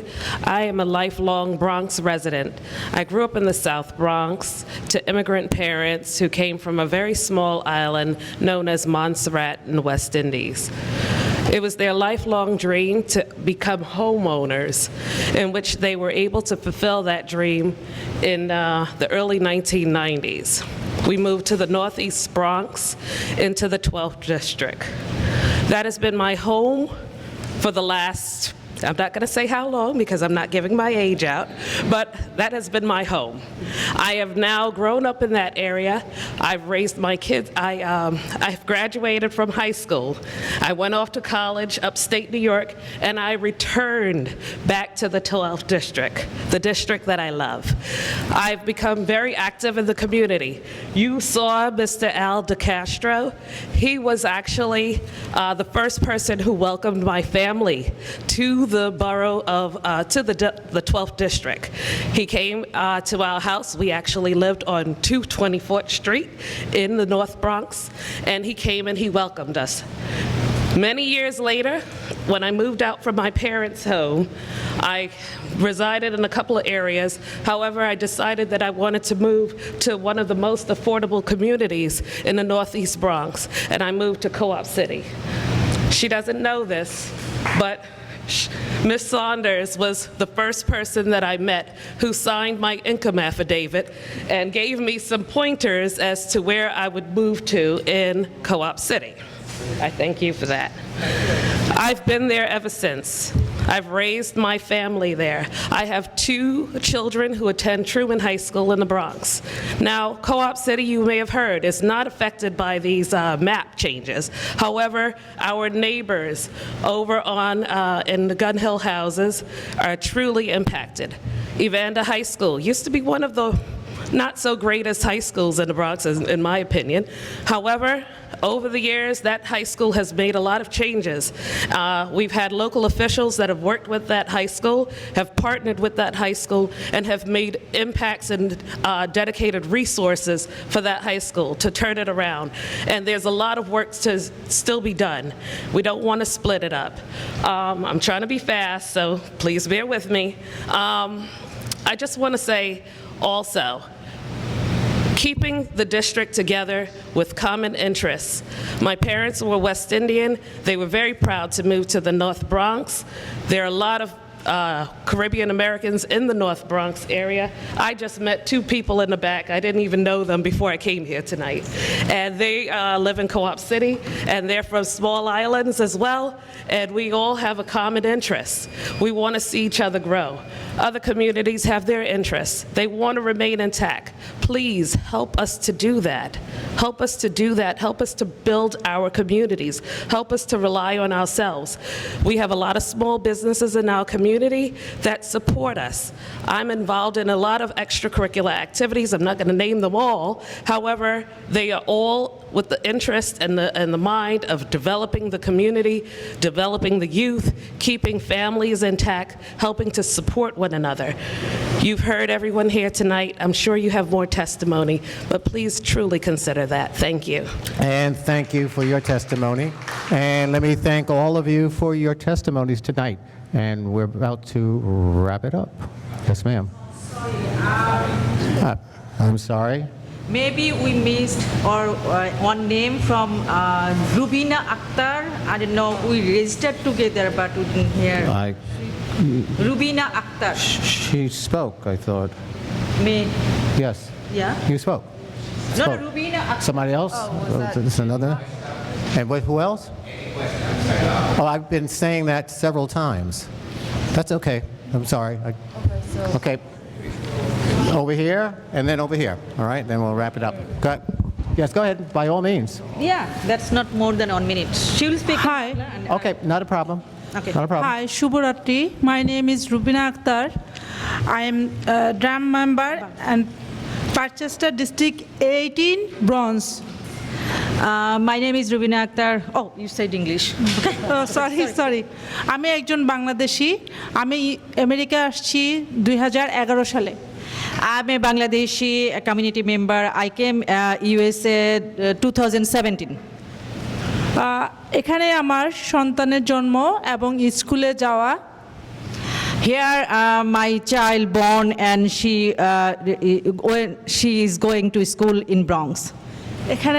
এখানে আমার আমি সহ এবং আমার অনেক আত্মীয় স্বজন একসাথে পারচেস্টারে বসবাস করি। Here I live with my neighbors, my relatives in Parkchester. আমরা চিকিৎসাজনিত কারণে মন্টিফেয়ার হসপিটালে যাই। We goes Montefiore Hospital for our treatment. আমি পারচেস্টার থাকি। পারচেস্টার এবং ওয়েস্টচেস্টার যদি আলাদা করা হয় এটা আমাদের বাঙালি কমিউনিটির জন্য অসুবিধা হয়ে যাবে। We heard that Orchester will be divided from Parkchester. If it is happen, then it will be in trouble.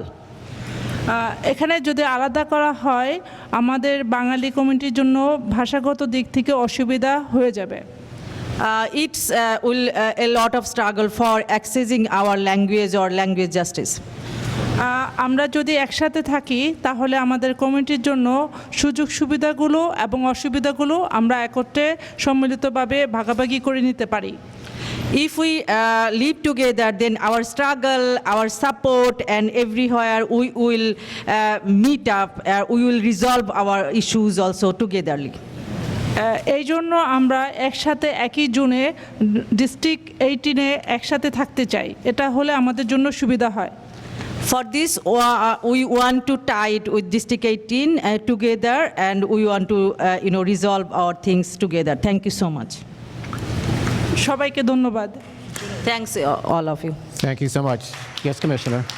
Did you want? Yeah, excuse me. Commissioner would like to say something. Commissioner? I just have a follow-up question. I used to be the president of Parkchester, and I am from Bangladesh. So the question is that, did you see the new map, District 18, that we Yeah, we saw it's quite fine, okay? But if anything happens, or say for example, senior district, the Westchester Square partly actually, there are some things happening, so we don't want that. Montefiore Hospital is our, somewhere, and also Baitul Mamur Masjid Islamic Center, that's also very close to Parkchester and the community of Bangladeshi, right? So that's how we want to be. So the new district that we published on July 15th, Parkchester has always been separated, but this is the first time entire Parkchester is in 18. Yeah. It went up until Westchester Square. So we brought everything together. Yeah.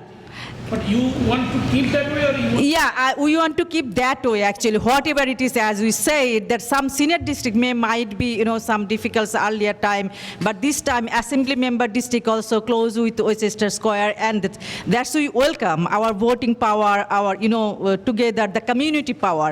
So we just want to be there like that. That's yeah. So that we are supporting this. Thank you. Thank you very much, and thank you, Commissioner. Yes, sir. Sure, thank you very much. I'm sorry I missed you. It's okay. Good evening, Commissioners. My name is Eric Cuesta, Executive Director of Dominicanos USA, DUSA.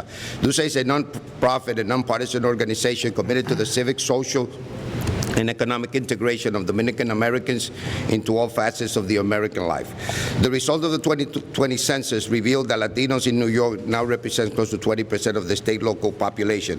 This is a strong growth in the Latino community. It means that nearly 1 in 5 New Yorkers identify as Latino. In New York City, 28.3%, or roughly 2.49 million residents, identify as Latino.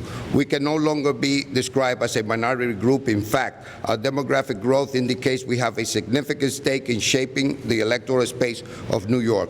In review of the proposed maps by the Commission, we were concerned about the manner in which Latino hubs, in particular communities with large Dominican population and Latinos, were grouped so as to discount our community of interest. We have worked hard to educate and mobilize the Dominican community. We provide education and civic engagement support to the community through our Get Out the Vote campaign, and also help folks in our community through voter registration drives. Through our efforts, we have been able to register over 130,000 people and over 60,000 in the Bronx. In neighborhoods with large Dominican population, we have helped more than 10,000 legal permanent residents to a path to become a U.S. citizen. This has created deep ties within our community in the North Manhattan and the Bronx. This work has yielded more participation in the electoral process and allowed us to elect Dominican candidates of choice.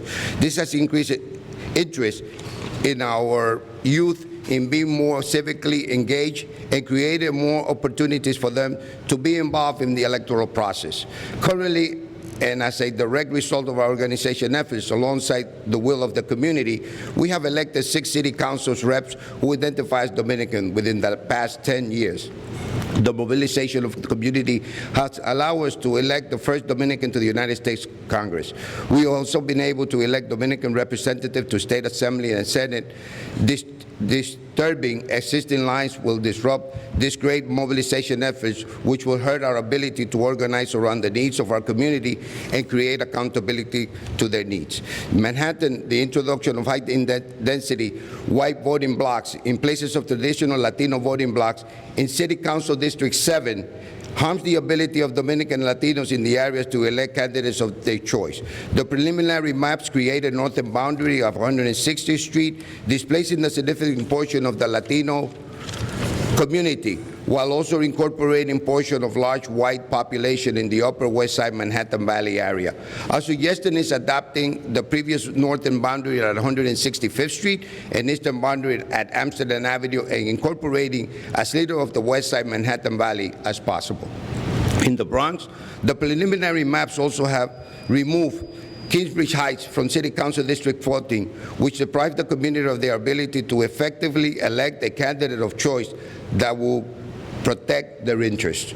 Our suggestion is keeping Kingsbridge Heights in District 14, where it has historically resided. I point to these examples as a means of reminding this commission to keep community of interest together, to respect the existing districts that have served the Latino community, and to remain cautious of drawing districts in a manner which ultimately disempower the vote of our community. Commission members, I ask that you consider revisiting these maps to ensure that these above-mentioned communities are not split in a manner that will silence our voices at the voting booth. We must continuously work to have districts that preserve the interests of people over politicians. Thank you for the opportunity to provide testimony at this hearing. I look forward to the Commission's final sets of maps, which I hope are truly reflective of the demographic change and growth of the Latino community in New York City, especially in the Bronx. Thank you. And thank you, sir. Much appreciated. And thank you to all. Have a good night. Get home safely.